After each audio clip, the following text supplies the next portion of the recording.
Welcome to talent academy. Talent അക്കാഡമിയുടെ ഒരു YouTube ക്ലാസ്സിലേക്ക് ഏവർക്കും സ്വാഗതം. അപ്പോൾ നമ്മൾ ഇന്ന് നോക്കുന്നത് ബയോളജിക്കകത്ത് വരുന്ന കുറച്ച് പ്രീവിയസ് ക്വസ്റ്റ്യൻസ് ആണ് നമ്മളിന്ന് ഡിസ്കസ് ചെയ്യുന്നത്. നമ്മുടെ എക്സാമുകളിൽ സ്ഥിരമായിട്ട് കണ്ടുവരുന്ന കുറച്ച് ടോപ്പിക്കുകളിൽ നിന്ന് എടുത്തിട്ടുള്ള കുറച്ച് പ്രീവിയസ് ക്വസ്റ്റ്യൻസ് ആണ്. നമുക്ക് ഏതൊക്കെ ക്വസ്റ്റ്യൻസ് ആണ് നമുക്ക് നോക്കാം. ഓക്കെ, ഒന്നാമത്തെ ക്വസ്റ്റ്യൻ എന്ന് പറയുന്നത് തെങ്ങിന്റെ സങ്കര ഇനമല്ലാത്തത് ഏത് എന്നാണ് ക്വസ്റ്റ്യൻ. ടോപ്പിക് ക്ലിയർ ആയി കാണും. ഏതാണ്?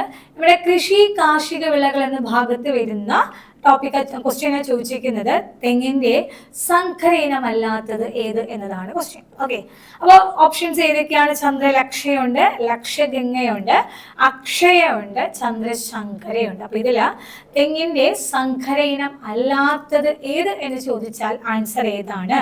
അത് അക്ഷയാണ് അല്ലെ. അപ്പൊ അവിടെ വീണ്ടും നമ്മളെ കുഴപ്പിക്കുന്ന ചില ക്വസ്റ്റ്യൻസ് ഉണ്ട്. അതായത് ചോദിക്കാറുണ്ട് ചാവക്കാട് ഓറഞ്ചും വെസ്റ്റ് കോസ്റ്റ് ടോളും ചേർന്നുണ്ടായ സങ്കരയിനം ഏത് അല്ലെ, അല്ലെങ്കിൽ ലക്ഷദ്വീപ് ഓർഡിനറിയും ഗംഗാ ബോന്തവും ചേർന്നുണ്ടായ സങ്കരയിനം ഏത്?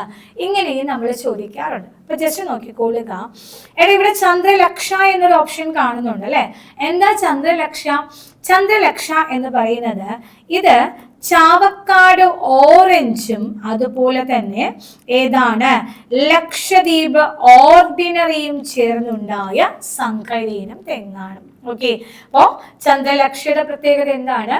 ഇത് ചാവക്കാട് ഓറഞ്ചും പിന്നെ ഏതാണ് ലക്ഷദ്വീപ് ഓർഡിനറിയും ചേർന്നുണ്ടായ സങ്കരയിനമാണ് ഏതാ ചന്ദ്രലക്ഷ എന്ന് പറയുന്നത്. ഇനി രണ്ടാമത്തെ ആള് കണ്ടോ, ലക്ഷഗംഗ. ലക്ഷഗംഗ എന്ന് പറയുന്നത് ഏതാണ്? ലക്ഷദ്വീപ് ഓർഡിനറിയും പിന്നെ ആരാണ് ഗംഗാ ബോന്തവും ചേർന്നുണ്ടായ സങ്കരയിനമാണ് ഏതാ ലക്ഷഗംഗ എന്ന് പറയുന്നത്. അപ്പോ ചന്ദ്ര എന്ന് പറയുന്നത് ചാവക്കാട് ഓറഞ്ച് ആണ് അല്ലെ. ലക്ഷ ആരാണ്? ലക്ഷദ്വീപ് ഓർഡിനറി ആണ്. ഗംഗ ആരാണ്? ഗംഗാ ബോന്തമാണ്. ചാവക്കാട് ഓറഞ്ചും ലക്ഷദ്വീപ് ഓർഡിനറിയും ചേർന്നുണ്ടായത് ആരാണ്? അത് ചന്ദ്രലക്ഷയാണ്. എന്നാൽ ലക്ഷദ്വീപ് ഓർഡിനറിയും ഗംഗാ ബോന്തവും ചേർന്നുണ്ടായത് ഏതാണ്? അത് ലക്ഷഗംഗയുമാണ്. ഓക്കെ, നെക്സ്റ്റ് വരുന്നത് ചന്ദ്രശങ്കരയാണ്. ആരാ? ചന്ദ്ര ആരാണ്? ചാവക്കാട് ഓറഞ്ച്. ചാവക്കാട് ഓറഞ്ച് ആണ് ഏതാ ചന്ദ്ര എന്ന് പറയുന്നത്. അപ്പോൾ ശങ്കര ആരാണ്? അത് വെസ്റ്റ് കോസ്റ്റ് ടോൾ ആണ്. വെസ്റ്റ് കോസ്റ്റ് ടോൾ ആണ് ഏതാ ശങ്കര എന്ന് പറയുന്നത്. കിട്ടുമല്ലോ. അവിടെ ജസ്റ്റ് ഓർമ്മിക്കുക, ചാവക്കാട് ഓറഞ്ചും ലക്ഷദ്വീപ് ഓർഡിനറിയും ചേർന്നുണ്ടായത് ഏതാണ്? അത് ചന്ദ്രലക്ഷയാണ്. ഇനി ലക്ഷദ്വീപ് ഓർഡിനറിയും ഗംഗാ ബോന്തവും ചേർന്നുണ്ടായത് ഏതാണ്? അത് ലക്ഷഗംഗയാണ്. ഇനി ചാവക്കാട് ഓറഞ്ചും വെസ്റ്റ് കോസ്റ്റ് ടോളും ചേർന്നുണ്ടായത് ഏതാണ്? അത് ചന്ദ്രശങ്കരയാണ്. ഓക്കെ, അപ്പൊ നമുക്കിവിടെ അക്ഷയ എന്നൊരു ഓപ്ഷൻ അവിടെ അവശേഷിക്കുന്നുണ്ട് അല്ലെ. അപ്പൊ നിങ്ങൾ അവിടെ ജസ്റ്റ് ഓർമ്മിച്ചുകൊള്ളുക, നമ്മുടെ ഈ തക്കാളി കേട്ടിട്ടുണ്ടായിരിക്കുമല്ലോ. തക്കാളിയുടെ സങ്കര ഇനങ്ങളാണ് ഏതൊക്കെയാ? തക്കാളിയുടെ സങ്കര ഇനങ്ങളാണ് ഏതൊക്കെയാ? അനഘ, പിന്നെ ഏതാണ്? അക്ഷയ. ഓക്കെ, പിന്നെ ഏതാണ്? മുക്തി. ഇതേതാണ്? തക്കാളിയുടെ സങ്കര ഇനങ്ങളാണ്. ഏതൊക്കെയാണ്? അനഘ, അക്ഷയ, മുക്തി. ഏതിൽ വരുന്നതാണ്? തക്കാളിയുടെ സങ്കര ഇനങ്ങൾക്കകത്ത് വരുന്നതാണ് കേട്ടോ. തക്കാളിയുടെ സങ്കര ഇനങ്ങളാണ് ഏതൊക്കെയാ? അനഘ, അക്ഷയ, മുക്തി. നമുക്ക് സ്ഥിരമായിട്ട് ചോദിക്കുന്ന കുറച്ച് കാര്യങ്ങളുണ്ട്. നമ്മുടെ ടെക്സ്റ്റ് ബുക്കിനകത്തുനിന്ന് നമുക്ക് സ്ഥിരമായിട്ട് ചോദിച്ച് കാണുന്ന, നമ്മുടെ പാഠപുസ്തകത്തിന്റെ അടിസ്ഥാനത്തിൽ സ്ഥിരമായിട്ട് ചോദിച്ചു വരുന്ന കുറച്ച് ഏതൊക്കെയാ? കുറച്ച് നമുക്ക് സംഖ്യ ഇനങ്ങളുണ്ട്. അതുകൂടെ നമുക്ക് ജസ്റ്റ് ഒന്ന് നമുക്ക് ഓടിച്ചു നോക്കാം അല്ലെ. പാഠപുസ്തകത്തിനകത്ത് പറയുന്നതും നമുക്ക് സ്ഥിരമായിട്ട് കണ്ടുവരുന്നതുമായിട്ടുള്ള ചില സംഖ്യ ഇനങ്ങൾ ഏതൊക്കെയാണ് എന്ന് നമുക്കൊന്ന് ജസ്റ്റ് ഒന്ന് നോക്കാം. ഓക്കെ, അപ്പൊ അതില് നമ്മൾ ഏത് തെങ്ങ് പറഞ്ഞു, പിന്നെ ഏത് പറഞ്ഞു? നമ്മൾ തക്കാളി പറഞ്ഞു അല്ലെ. തെങ്ങും പറഞ്ഞിട്ടുണ്ടായിരുന്നു, തക്കാളിയും പറഞ്ഞിട്ടുണ്ടായിരുന്നു. ഇനി അതുപോലെ ചോദിക്കുന്ന മറ്റതാണ് ഒന്ന് ഏതാ? നമ്മുടെ നെല്ല് അല്ലെ. നെല്ലിന്റെ സങ്കര ഇനങ്ങൾ ഏതൊക്കെയാണ്? അന്നപൂർണ. നെല്ലിന്റെ സങ്കര ഇനങ്ങൾ ഏതൊക്കെയാണ്? അന്നപൂർണയുണ്ട്, പിന്നെ ഏതാണ്? പവിത്രയുണ്ട്, ഹ്രസ്വയുണ്ട്. അന്നപൂർണ, പവിത്ര, ഹ്രസ്വ ഏതാ? നെല്ലിന്റെ സങ്കര ഇനങ്ങളാണ്. അന്നപൂർണയും പവിത്രയും ഹ്രസ്വയും എന്താണ്? നെല്ലിന്റെ സങ്കര ഇനങ്ങളാണ്. അതുപോലെ മറ്റൊന്നാണ് പയർ. ഓക്കെ, പയറിന്റെ സങ്കര ഇനങ്ങൾ ഏതൊക്കെയാണ്? ഭാഗ്യലക്ഷ്മി. ഓക്കെ, പയറിന്റെ സങ്കര ഇനങ്ങളാണ് ഭാഗ്യലക്ഷ്മി ഉണ്ട്, പിന്നെ ഏതാണ്? ജ്യോതികയുണ്ട്, ലോലയുണ്ട്, മാലികയുണ്ട്. ഭാഗ്യലക്ഷ്മി, ജ്യോതിക, ലോല, മാലിക ഏതാണ്? അത് പയറിന്റെ സങ്കര ഇനങ്ങളാണ്. ഓക്കെ ആണല്ലോ. നെല്ലാണെങ്കിൽ അന്നപൂർണ, പവിത്ര, ഹ്രസ്വ. പയറാണെങ്കിൽ ഏതൊക്കെയാണ്? ഭാഗ്യലക്ഷ്മി, ജ്യോതിക, ലോല, മാലിക പയറിന്റെ സങ്കര ഇനങ്ങളാണ്. ഇനി അതുപോലെ തന്നെ പാവലിന്റെ സങ്കര ഇനങ്ങളാണ് ഏതൊക്കെയാ? പ്രിയ, പ്രിയങ്ക, പ്രീതി. പാവലിന്റെ സങ്കര ഇനങ്ങൾ ഏതൊക്കെയാണ്? പ്രിയ, പ്രിയങ്ക, പ്രീതിയാണ്. ഇതില് ചോദിച്ച മറ്റൊരു ക്വസ്റ്റ്യൻ ആണ്, കേരള കാർഷിക സർവകലാശാല മണ്ണോത്തിയിൽ വികസിപ്പിച്ചെടുത്ത കേരളത്തിലെ കാലാവസ്ഥയ്ക്ക് ഏറ്റവും അനുയോജ്യമായ പാവലിനം ഏതാണ്? അത് പ്രിയങ്കയാണ് കേട്ടോ. കേരള കാർഷിക സർവകലാശാല മണ്ണോത്തിയിൽ വികസിപ്പിച്ചെടുത്ത കേരളത്തിലെ കാലാവസ്ഥയ്ക്ക് ഏറ്റവും അനുയോജ്യമായ പാവലിനം എന്ന് ചോദിച്ചാൽ ഏതാണ്? അത് പ്രിയങ്കയാണ്. അപ്പം പ്രിയ, പ്രിയങ്ക, പ്രീതി പാവലിന്റെ സങ്കര ഇനങ്ങളാണ്. ഇനി അതുപോലെ മറ്റൊന്നാണ് വഴുതന എന്ന് പറയുന്നത്. വഴുതനയാണെങ്കിൽ ഏതാണ്? സൂര്യയുണ്ട്, ശ്വേതയുണ്ട്, ഹരിത, നീലിമ ഏതാണ്? അത് പാവലിന്റെ ഏതാ? വഴുതനയുടെ സങ്കര ഇനങ്ങളാണ്. വഴുതനയുടെ സങ്കര ഇനങ്ങൾ ഏതൊക്കെയാണ്? അത് ഏതാ? സൂര്യ, ശ്വേത, ഹരിത, നീലിമ ഏതാ? വഴുതനയുടെ സങ്കര ഇനങ്ങളാണ്. ഇനി നമുക്ക് വെണ്ട പറയുവാണെങ്കിൽ വെണ്ട ഏതാണ്? അർക്ക, അനാമിക, സൽകീർത്തി. വെണ്ടയാണെങ്കിൽ അർക്കയുണ്ട്, അനാമികയുണ്ട്, സൽകീർത്തി ഉണ്ട്, പിന്നെ കിരൺ കൂടെ പറയാം നമുക്ക് കേട്ടോ. വെണ്ടയാണെങ്കിൽ ഏതാണ്? അർക്ക, അനാമിക, സൽകീർത്തി, കിരൺ ഏതാണ്? വെണ്ടയുടെ സങ്കര ഇനങ്ങളാണ്. ഓക്കെ, പിന്നെ മുള കൊണ്ട് ഏതൊക്കെയാ? ഉജ്ജ്വല, ജ്വലാമുഖി, ജ്വലാസഖി ഏതൊക്കെയാ? അത് വെണ്ടയുടെ നമ്മുടെ മുളകിന്റെ സങ്കര ഇനങ്ങളാണ്. ഓക്കെ, അപ്പൊ ഇത്രയും കാര്യങ്ങൾ ഈ ക്വസ്റ്റ്യൻ ഇവിടെ ക്ലിയർ ആയി കാണും എന്ന് വിശ്വസിച്ചോട്ടെ. ഓക്കെ, അപ്പോൾ തെങ്ങിന്റെ സങ്കര ഇനം അല്ലാത്തത് ഏതാണ്? അക്ഷയാണ്. അക്ഷയ എന്താണ്? അത് തക്കാളിയിൽ പെടുന്നതാണ്. അനഘ, അക്ഷയ, മുക്തി, ശക്തി ഒക്കെ ഏതാണ്? തക്കാളിയുടെ സങ്കര ഇനങ്ങൾക്കകത്ത് വരുന്നതാണ്. ഓക്കെ ആണല്ലോ. ഇനി രണ്ടാമത്തേത് ഭക്ഷ്യ ശൃംഖലയിലെ പ്രാഥമിക ഉപഭോക്താക്കളാണ് ആരാ? പ്രാഥമിക മാംസബുക്ക്, സസ്യങ്ങൾ, സസ്യബുക്ക്, സസ്യപ്ലവകങ്ങൾ. ഇതിൽ ഏതാണ് ഒരു ഭക്ഷ്യ ശൃംഖലയിൽ, അതായത് ഒരു ഫുഡ് ചെയിനിലെ പ്രാഥമിക ഉപഭോക്താവ് ഏതാണ് എന്നുള്ളതാണ് ക്വസ്റ്റ്യൻ. ഓക്കെ, ഒരു ഭക്ഷ്യ ശൃംഖലയിലെ പ്രാഥമിക ഉപഭോക്താവ് ആരാണ് കേട്ടോ? ഒരു ഭക്ഷ്യ ശൃംഖലയിലെ പ്രാഥമിക ഉപഭോക്താവ് ആരാണ്? പ്രാഥമിക ഉപഭോക്താവ്. ഓക്കെ, നോക്കിക്കൊള്ളുക. അതായത് ഒരു ഭക്ഷ്യ ശൃംഖല എന്ന് വെച്ചാൽ എന്താണ്? ഭക്ഷ്യ ശൃംഖല എന്ന് പറയുന്നത് ഊർജം കൈമാറ്റം ചെയ്യപ്പെടുന്ന ശൃംഖല അല്ലെ? ഭക്ഷ്യ ശൃംഖല എന്താണ്? ഊർജം കൈമാറ്റം ചെയ്യപ്പെടുന്ന ശൃംഖലയ്ക്ക് എന്ത് പേര് പറയാം? നമുക്ക് ഭക്ഷ്യ ശൃംഖല എന്ന് പറയാം. ഓക്കെ, അല്ലെങ്കിൽ നമുക്ക് എങ്ങനെ പറയാം? തിന്നുകയും തിന്നപ്പെടുകയും ചെയ്യുന്ന ജീവികളുടെ ശൃംഖലയ്ക്ക് എന്ത് പേര് പറയാം? ഭക്ഷ്യ ശൃംഖല എന്ന് പറയാം. നോർമലി ഒരു ഭക്ഷ്യ ശൃംഖല എന്ന് പറയുമ്പോഴത്തേക്ക് എവിടെയാ സ്റ്റാർട്ട് ചെയ്യുന്നത്? നമ്മുടെ ഹരിത സസ്യങ്ങളിലാണ് തുടങ്ങുന്നത്. പുല്ല്, പിന്നെ ആരാണ്? പുൽച്ചാടി ഉണ്ട്, പുല്ല്, പുൽച്ചാടി. പിന്നെ ആരാ? തവള, പാമ്പ്, കഴുകൻ. തവള, പാമ്പ്, കഴുകൻ. ഇതാണ് ഒരു ഭക്ഷ്യ ശൃംഖല എന്ന് പറയുന്നത്. പുല്ല്, പുൽച്ചാടി, തവള, പാമ്പ്, കഴുകൻ ഏതാണ്? ഇതൊരു ഭക്ഷ്യ ശൃംഖലയാണ്. ഓക്കെ, അപ്പൊ നമുക്കറിയാം ഒരു ഭക്ഷ്യ ശൃംഖല എപ്പോഴും ആരംഭിക്കുന്നത് ആരിൽ നിന്നാണ്? ഹരിത സസ്യങ്ങളിൽ നിന്നാണ്.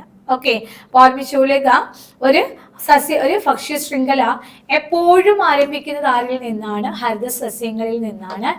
എന്നാൽ അവസാനിക്കുന്നത് ആരിലാണ്? അത് മാംസബുക്കുകളിലാണ്. ഓക്കെ ആണല്ലോ. പ്രീവിയസ് ക്വസ്റ്റ്യൻ കൂടിയാണ് കേട്ടോ.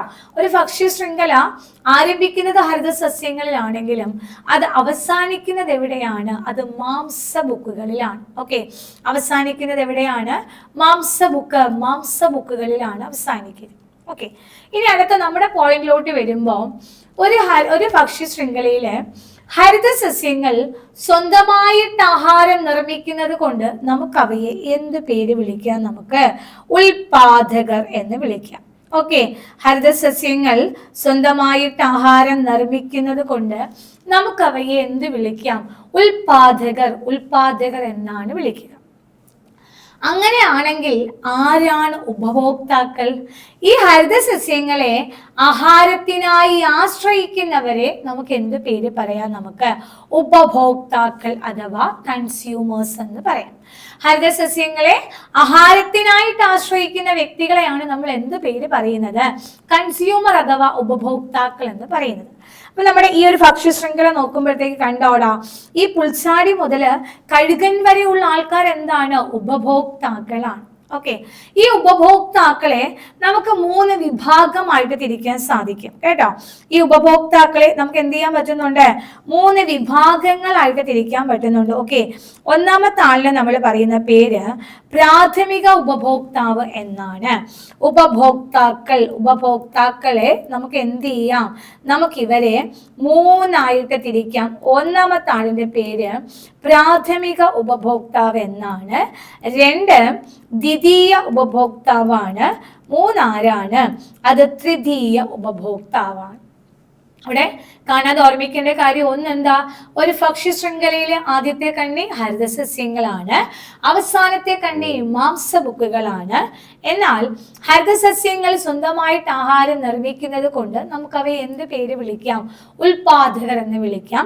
എന്നാൽ ഈ ഹരിതസസ്യങ്ങളെ ആഹാരത്തിനായി ആശ്രയിക്കുന്നവരെ എന്ത് പേര് പറയാം? നമുക്ക് ഉപഭോക്താക്കൾ എന്ന് പറയാം. ഈ ഉപഭോക്താക്കളെ നമുക്ക് 3ആയി തിരിക്കാം. ഏതൊക്കെയാണ്? പ്രാഥമിക ഉപഭോക്താക്കള്, ദ്വിതീയ ഉപഭോക്താക്കള്, പിന്നെ ഏതാണ്? തൃതീയ ഉപഭോക്താക്കളാണ്. ഒന്ന് പ്രാഥമിക ഉപഭോക്താവ് എന്ന് പറയുമ്പോൾ ഹരിതസസ്യങ്ങളെ നേരിട്ട് ആഹാരമാക്കുന്നവരാണ്. മനസ്സിലായോ? ഈ ഹരിതസസ്യങ്ങളെ നേരിട്ട് കഴിക്കുന്നവരെ നമുക്ക് എന്ത് പേര് പറയാം? പ്രാഥമിക ഉപഭോക്താക്കൾ അഥവാ പ്രൈമറി കൺസ്യൂമേഴ്സ് എന്ന് പറയാം. ഹരിതസസ്യങ്ങളെ നേരിട്ട് ഭക്ഷിക്കുന്നവരാണ് ആരാ? പ്രാഥമിക ഉപഭോക്താക്കൾ അഥവാ പ്രൈമറി കൺസ്യൂമേഴ്സ്. ഒന്ന് ചിന്തിച്ചേ, സസ്യങ്ങളെ നേരിട്ട് കഴിക്കുന്നവരെ നമ്മൾ എന്താ പറയുക? സസ്യബുക്കുകൾ എന്നാണ്. ഓക്കെ, സസ്യങ്ങളെ നേരിട്ട് ആഹാരമാക്കുന്നവരാണ് ആരാ? പ്രാഥമിക ഉപഭോക്താക്കള്. അതാരായിരിക്കും? അത് സസ്യബുക്കുകളാണ്. ഓക്കെ, ആരാണ്? സസ്യബുക്കുകളാണ്. അപ്പൊ ദ്വിതീയം എന്തായിരിക്കും? ദ്വിതീയം എന്ന് പറയുന്നത് നേരിട്ട് സസ്യങ്ങൾ ആശ്രയിക്കുന്നില്ല, പകരം ഈ സസ്യങ്ങളെ ആഹാരമാക്കുന്നവരെ ഇവർ കഴിക്കും. അഥവാ ഈ പ്രാഥമിക ഉപഭോക്താക്കളെ ആഹാരമാക്കുന്നവരെ എന്ത് പേര് പറയാം? ദ്വിതീയ ഉപഭോക്താക്കൾ എന്ന് പറയാം. ഓക്കെ, പ്രാഥമിക ഉപഭോക്താക്കളെ ആഹാരമാക്കുന്നവരെ എന്ത് പേര് പറയാം? നമുക്ക് ദ്വിതീയ ഉപഭോക്താക്കൾ എന്ന് പറയാം. അതെപ്പോഴും ആരായിരിക്കുമോടാ? അത് മാംസബുക്കുകളായിരിക്കും. അതായത് ചെറിയ മാംസബുക്കുകളാണ് ഏതിൽ വരുന്നത്? ദ്വിതീയ തലത്തിൽ വരുന്നത്. അപ്പൊ തൃതീയമാണെങ്കിൽ എന്താ? ഈ ദ്വിതീയ ഉപഭോക്താക്കളെ ആഹാരമാക്കുന്നവർ എവിടെ വരുന്നുണ്ട്? തൃതീയ തലത്തിൽ വരുന്നുണ്ട്. അവിടെ എന്താണ്? അവിടെ വലിയ മാംസബുക്കുകളാണ്. അതായത് വലിയ നമ്മുടെ ഇപ്പം സിംഹം അങ്ങനെയുള്ള വലിയ മാംസബുക്കുകൾ, അല്ലെങ്കിൽ നമ്മുടെ കഴുകനൊക്കെ എവിടെ വരുന്നതാണ്? അത് തൃതീയ തലത്തിൽ വരുന്നതാണ്. ഓക്കെ, അപ്പൊ പ്രാഥമികമാണെങ്കിൽ നേരിട്ട് കഴിക്കുന്നു, സസ്യബുക്കുകളാണ്. ദ്വിതീയവും തൃതീയവും ആരാണ്? മാംസബുക്കുകളാണ്. അപ്പൊ അങ്ങനെയാണെങ്കിൽ നമ്മുടെ ക്വസ്റ്റ്യന്റെ ആൻസർ ഒന്ന് നോക്കിയേ. ഭക്ഷ്യ ശൃംഖലയിലെ പ്രാഥമിക ഉപഭോക്താക്കളാണ് ആരാണ് ആൻസർ വരുന്നത്? യെസ്, കറക്റ്റ് ആണ്, സസ്യബുക്കുകളാണ്. ഓക്കെ, ഒരു ഭക്ഷ്യ ശൃംഖലയിലെ പ്രാഥമിക ഉപഭോക്താവ് ആരാണ്? അത് സസ്യബുക്കുകൾ. ക്ലിയർ ആയോ? ഹരിതസസ്യങ്ങളെ ആഹാരത്തിനായിട്ട് ആശ്രയിക്കുന്നവരാണ് ആരാ? നമ്മുടെ ഉപഭോക്താക്കളെ 3 വിഭാഗങ്ങളായി തിരിച്ചു. ഏതൊക്കെയാ? പ്രാഥമിക ഉപഭോക്താക്കൾ പ്രൈമറി കൺസ്യൂമേഴ്സ്, ദ്വിതീയ ഉപഭോക്താക്കൾ സെക്കൻഡറി കൺസ്യൂമേഴ്സ്, തൃതീയ ഉപഭോക്താക്കൾ ടെർഷ്യറി കൺസ്യൂമേഴ്സ് എന്ന് നമുക്ക് 3ആയിട്ട് തിരിക്കാം. പ്രൈമറി ആണെങ്കിൽ പ്രാഥമിക ഉപഭോക്താക്കളാണെങ്കിൽ ഹരിതസസ്യങ്ങളെ നേരിട്ട് ആഹാരമാക്കുന്നവരാണ്. ഓക്കെ, അതിന് എക്സാമ്പിൾ ആരാണ്? സസ്യബുക്കുകളാണ്. ദ്വിതീയം എന്ന് വെച്ചാൽ പ്രാഥമിക ഉപഭോക്താക്കളെ ഭക്ഷിക്കുന്നവരാണ്, ചെറിയ വിഭാഗത്തിൽപ്പെട്ട മാംസബുക്കുകളാണ്. തൃതീയമാണെങ്കിൽ ഈ ദ്വിതീയ ഉപഭോക്താക്കളെ ആഹാരമാക്കുന്നവരാണ്. അത് വലിയ മാംസബുക്കുകളുമാണ്. നമ്മുടെ പ്രാഥമിക ഉപഭോക്താവ് ആരാണ്? സസ്യബുക്കുകളാണ് ശരിയായ ആൻസർ. ഓക്കെ ആണല്ലോ. ഇനി നെക്സ്റ്റ് മൂന്നാമത്തെ ക്വസ്റ്റ്യൻ ആണ്, ശ്വസന പ്രവർത്തനങ്ങളിൽ നിശ്വാസ സമയത്ത് നടക്കുന്ന പ്രക്രിയകളിൽ ശരി ഏത് എന്ന് കണ്ടെത്തുക. ഓക്കെ, ശ്വസനം എന്നതിന് നമ്മുടെ പുതിയ പാഠപുസ്തകത്തിനകത്ത് വെന്റിലേഷൻ എന്നൊരു വേർഡ് കൊടുക്കുന്നുണ്ട് കേട്ടോ. ശ്വസനം എന്താണ്? അന്തരീക്ഷത്തിലെ വായു അകത്തേക്കും ഇവിടെ നിന്ന് വായു പുറത്തേക്ക്, അന്തരീക്ഷവായു ശ്വാസകോശത്തിലേക്കും ഇവിടെ നിന്ന് തിരിച്ച് പുറത്തേക്കും പോകുന്നതിനെ എന്ത് പേര് പറയാം? ശ്വസനം അഥവാ വെന്റിലേഷൻ എന്ന് പറയാം. ഓക്കെ, ശ്വസനം അല്ലെങ്കിൽ എന്താ, നമുക്കതിനെ വെന്റിലേഷൻ എന്ന പദം നമുക്ക് അവിടെ സൂചിപ്പിക്കാനായിട്ട് സാധിക്കും. ഓക്കെ, ഇനി ശ്വസനം എന്ന് പറയുമ്പോൾ രണ്ട് പ്രവർത്തനങ്ങൾ ചേരുന്നതാണ്. ഏതൊക്കെയാണ്? ഒന്ന് ഉച്ഛ്വാസം, മറ്റേതാണ് നിശ്വാസമാണ്. ശ്വസനം രണ്ട് പ്രക്രിയകൾ ചേരുന്നതാണ്. ഏതൊക്കെയാ? ഉച്ഛ്വാസവും നിശ്വാസവുമാണ്. ഓക്കെ, ഉച്ഛ്വാസം എന്ന് വെച്ചാൽ വായു അകത്തേക്ക് എടുക്കുന്ന പ്രോസസ്സാണ്. നിശ്വാസമാണെങ്കിൽ വായുവിനെ പുറത്ത് വിടുന്ന പ്രോസസ്സാണ്. ഓക്കെ, അപ്പൊ ഇവിടെ നമ്മുടെ നിശ്വാസ സമയത്തും ഉച്ഛ്വാസ സമയത്ത്, അപ്പൊ അവിടെ ഒരു കാര്യം ഓർമ്മിക്കേണ്ടത്, നമ്മുടെ ശ്വാസകോശത്തിന്റെ പ്രത്യേകത എന്ന് പറയുന്നത് പേശികളില്ലാത്ത അവയവമാണ് ആണല്ലോ. അപ്പൊ അതുകൊണ്ട് തന്നെ ഇതിന്റെ ചലനം എങ്ങനെയാ സാധ്യമാക്കുന്നത്? ഒന്ന് ഡയഫ്രത്തിന്റെ സഹായത്തോടു കൂടിയാണ്. രണ്ട് വാരിയെല്ലുകളാണ്. വാരിയെല്ലുകളുടെ ഇടയിൽ ഇന്റർകോസ്റ്റൽ പേശികൾ കാണപ്പെടും. വാരിയെല്ലുകൾക്കിടയിൽ കാണപ്പെടുന്ന ഇന്റർകോസ്റ്റൽ പേശികൾ, ഡയഫ്രം, പിന്നെ ഈ വാരിയെല്ലുകൾ, ഇവരുടെ പ്രവർത്തനം മൂലമാണ് എന്ത് നടക്കുന്നത്? ശ്വസനം എന്ന് പറയുന്ന പ്രക്രിയ നടക്കുക. ഓക്കെ ആണല്ലോ.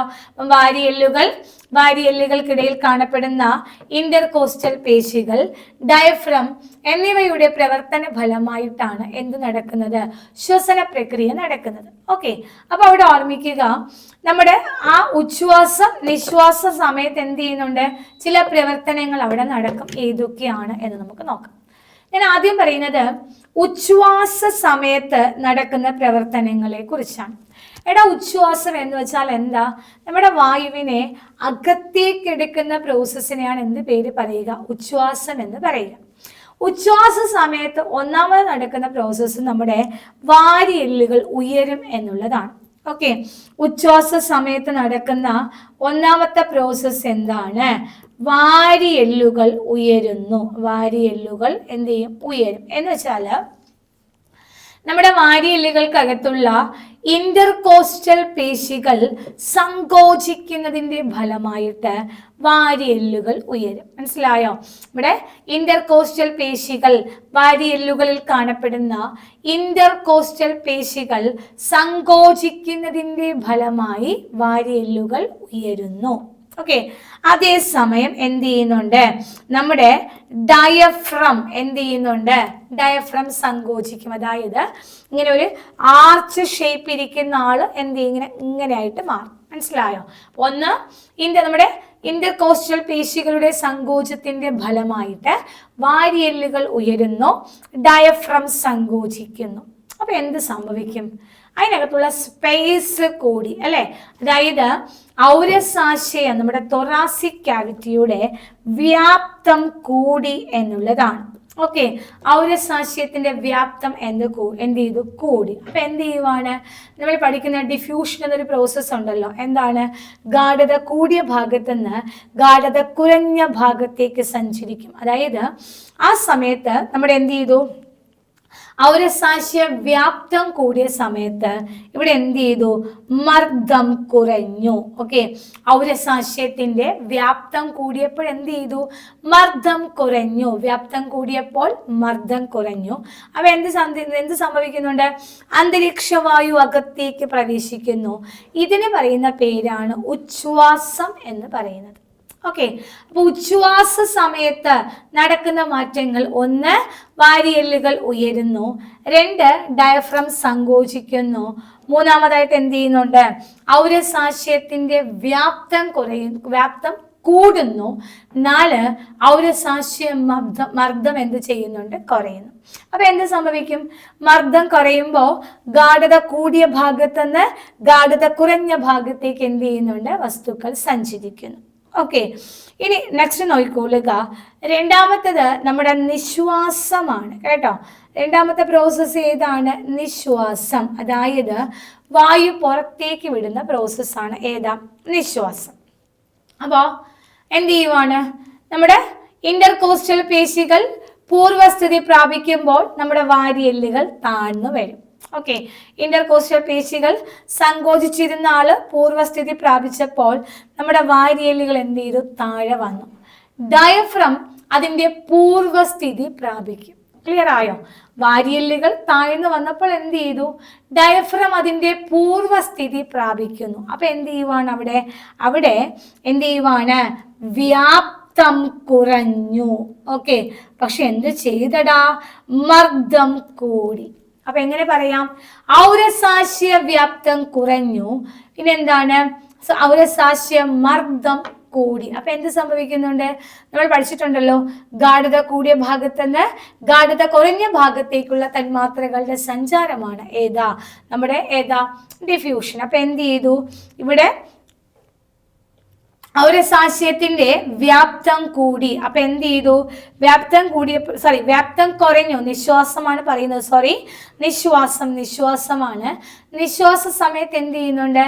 ഔരസാശ്യത്തിന്റെ വ്യാപ്തം കുറഞ്ഞു. പക്ഷെ എന്ത് സംഭവിച്ചു? ഔരസാശ്യ മർദ്ദം കൂടി എന്നുള്ളതാണ് കേട്ടോ. വ്യാപ്തം കുറഞ്ഞപ്പോ എന്ത് ചെയ്തു? മർദ്ദം കൂടി. അപ്പൊ എന്ത് ചെയ്തു? അകത്തുള്ള വായു പുറത്തേക്ക് പോകും. ഇതാണ് നിശ്വാസം എന്ന് പറയുന്നത്. അപ്പൊ നമുക്ക് ചോദിച്ച ക്വസ്റ്റ്യൻ എന്താണ്? ശ്വസന പ്രവർത്തനങ്ങളിൽ നിശ്വാസ സമയത്ത് നടക്കുന്ന പ്രക്രിയകളിൽ ശരി ഏത് എന്ന് കണ്ടെത്തുക. ഓപ്ഷൻസ് ഓരോന്നായിട്ട് നമുക്ക് നോക്കാമല്ലോ. 1, ശ്വാസകോശങ്ങളിൽ നിന്ന് വായു പുറന്തള്ളുന്നു. അല്ലെ? നിശ്വാസ സമയത്താണോ ഉച്ഛ്വാസ സമയത്താണോ വായു അകത്തോട്ട് പ്രവേശിക്കുന്നത്? ഏത് സമയത്താണ്? നിശ്വാസം. അല്ലെ? അപ്പൊ എന്താണ്? 1 ശരിയാണ്. ശ്വാസകോശങ്ങളിൽ നിന്ന് എന്ത് ചെയ്യുന്നുണ്ട്? വായുവിനെ പുറന്തള്ളുന്നു. ഓക്കെ. 2, ഔരസാശ്യത്തിന്റെ വ്യാപ്തി വർദ്ധിക്കുന്നു. ശരിയാണോ? നമ്മൾ പറഞ്ഞു ഔരസാശ്യത്തിന്റെ വ്യാപ്തി വർദ്ധിക്കുന്നത് എവിടെയാണ്? അത് ഉച്ഛ്വാസത്തിലാണ്. അപ്പൊ ഇവിടെ എന്താ? തെറ്റാണ്. 3, ഔരസാശ്യത്തിലെ വായുമർദ്ദം കൂടുന്നു. ശരിയാണ്. ഔരസാശ്യത്തിലെ വായുമർദ്ദം കുറയുന്നു. അത് നിശ്വാസ സമയത്ത് ശരിയാണ്. ഓക്കെ, അപ്പൊ അത് ഉച്ഛ്വാസ സമയത്ത് എന്ത് ചെയ്യുന്നുണ്ട്? മർദ്ദം കുറയുമ്പോൾ വായു പുറത്തുനിന്ന് അകത്തേക്ക് വരും. എന്നാൽ നിശ്വാസ സമയത്താണെങ്കിൽ മർദ്ദം എന്ത് ചെയ്യുന്നുണ്ട്? കൂടും. ആ സമയത്ത് വായു എന്ത് ചെയ്യുന്നുണ്ട്? പുറത്തേക്ക് പോകുന്നുണ്ട്. ഓക്കെ, അപ്പൊ ആൻസർ ഏതാണ്? 1ഉം 3ഉമാണ് ശരിയായ ആൻസർ. ഓക്കെ, ആൻസർ ഏതാണ്? 1, 3. 1ഉം 3ഉമാണ് ശരിയായ ആൻസർ. എന്തൊക്കെയാണ്? ശ്വാസകോശങ്ങളിൽ നിന്ന് വായു പുറന്തള്ളുന്നു. പിന്നെന്താണ്? ഔരസാശ്യത്തിലെ വായുമർദ്ദം കൂടുന്നു. ഇതാണ് ശരിയായ ആൻസർ. ഓക്കെ ആണല്ലോ? അപ്പൊ അവിടെ ഓർമ്മിക്കുക, ഡയഫ്രത്തിന്റെയും ഇന്റർകോസ്റ്റൽ പേശികളുടെയും പ്രവർത്തന ഫലമായിട്ടാണ് എന്ത് നടക്കുന്നത്? ശ്വസനം നടക്കുന്നത്. മാത്രമല്ല ഉച്ഛ്വാസവും നിശ്വാസവും ചേരുന്നതാണ് ശ്വസനം.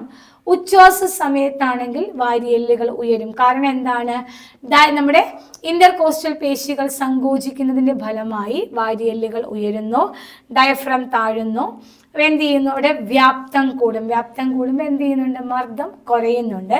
ഇതാണ് ഉച്ഛ്വാസം എന്ന് പറയുന്നത്. എന്നാൽ നിശ്വാസമാണെങ്കിൽ എന്താണ്? അവിടെയാണെങ്കിൽ ഇന്റർകോസ്റ്റൽ പേശികൾ സാധാരണ പൂർവസ്ഥിതി പ്രാപിക്കുമ്പോൾ അല്ലെങ്കിൽ അവർ അയയുന്ന സമയത്ത് വാരിയെല്ലുകൾ താഴുന്നു, ഡയഫ്രം പൂർവസ്ഥിതി പ്രാപിക്കുന്നു. അതുപോലെ തന്നെ എന്ത് ചെയ്യുന്നുണ്ട്? അവിടെയാണെങ്കിൽ എന്ത് ചെയ്യും? പൂർവസ്ഥിതി പ്രാപിച്ചു. അപ്പം വ്യാപ്തി എന്ത് ചെയ്തു? കുറഞ്ഞു. പക്ഷെ മർദ്ദം കൂടി, വായു പുറത്തേക്ക് പോകുന്നു. ഓക്കെ ആണല്ലോ? അപ്പൊ അവിടെ ജസ്റ്റ് ഇത്രയും ഓർമ്മിച്ചോളേ. ഏത് ജീവകത്തിന്റെ അപര്യാപ്തതയാണ് റിക്കറ്റ്സ് എന്ന രോഗത്തിന് കാരണം? ഓക്കെ, അപ്പോ റിക്കറ്റ്സ് എന്ന രോഗത്തിന് കാരണം ഏത് എന്നുള്ളതാണ്. ഏതാണ് അത്? ഏത് ജീവകത്തിന്റെ അപര്യാപ്തതയാണ് റിക്കറ്റ്സ് എന്ന രോഗത്തിന് കാരണം എന്നുള്ളതാണ് കേട്ടോ. അപ്പൊ അവിടെ ഓർമ്മിച്ചോളുക, 4 കൊടുത്തിട്ടുണ്ട്. ഏതൊക്കെയാ? ജീവകം എ ഉണ്ട്, ബി ഉണ്ട്, സി ഉണ്ട്, ഡി ഉണ്ട്. ജീവകം എ, ബി, സി, ഡി ഇങ്ങനെ 4 പേരുണ്ട്. ഇതിലേത് ജീവകത്തിന്റെ അപര്യാപ്തതയാണ് എന്താ നമ്മുടെ റിക്കറ്റ്സ് അഥവാ കണ എന്ന രോഗത്തിന് കാരണമാകുന്നു എന്നുള്ളതാണ്. ഓക്കെ, റിക്കറ്റ്സ് എന്താന്ന് ആദ്യം മനസ്സിലാക്കണം അല്ലെ. റിക്കറ്റ്സ് എന്താണ്? കണ, നമ്മളെ എല്ലുകളെ ബാധിക്കുന്ന രോഗമാണ് ഏതാ? റിക്കറ്റ്സ് അഥവാ കണ എന്ന് പറയുന്നത്. അതായത് നമ്മുടെ കുട്ടികളിൽ എല്ലുകളുടെ കനം കുറഞ്ഞ് വളഞ്ഞു വളരുന്ന അവസ്ഥയ്ക്ക് എന്തു പേര് പറയാം? റിക്കറ്റ്സ് അഥവാ കണ എന്ന് പറയാം. കുട്ടികളിൽ എന്ത് ചെയ്യുന്നുണ്ട്? കാൽസ്യത്തിന്റെ കുറവെന്ന് നമ്മൾ പറയുമെങ്കിലും ഒരു വിറ്റാമിൻ അവിടെ ഉണ്ട് അല്ലെ. ഒരു വിറ്റാമിന്റെ കുറവ് മൂലം എല്ലുകളുടെ കനം കുറഞ്ഞ് ദുർബലമാകുന്നു. അതോടൊപ്പം എന്താണ്? ഇവര് വളഞ്ഞ് വളരുന്ന ഒരു അവസ്ഥ, അതിന് പറയുന്ന പേരാണ് റിക്കറ്റ്സ്. അപ്പം റിക്കറ്റ്സിന് കാരണമാകുന്നത് ഏതാണ്?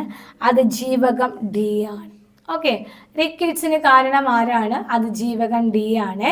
ജീവകം ഡി ആണ് റിക്കറ്റ്സിന് കാരണമാവുക. നമുക്ക് നോക്കാം അല്ലെ. നമ്മുടെ ജീവകങ്ങൾ എന്ന് പറയുമ്പോൾ എത്ര എണ്ണം ഉണ്ടടാ? 2 വിഭാഗങ്ങളായി തിരിക്കാം. ഏതൊക്കെയാണ്? ഒന്ന് ഏതാ? ഫാറ്റ് സോലുബിൾ ആണ്. 2 ഏതാ? വാട്ടർ സോലുബിൾ ആണ്. ജലത്തിൽ ലയിക്കുന്നവ എന്നും കൊഴുപ്പിൽ ലയിക്കുന്നവ എന്നും 2ആയി തിരിക്കാം. നമുക്കിവിടെ കൊടുത്തിരിക്കുന്നത് ഏതാണ്? 2 ഉണ്ട്, ബിയും ഉണ്ട്, സിയും ഉണ്ട്, ഡി ഒക്കെ ഉണ്ട് അല്ലെ.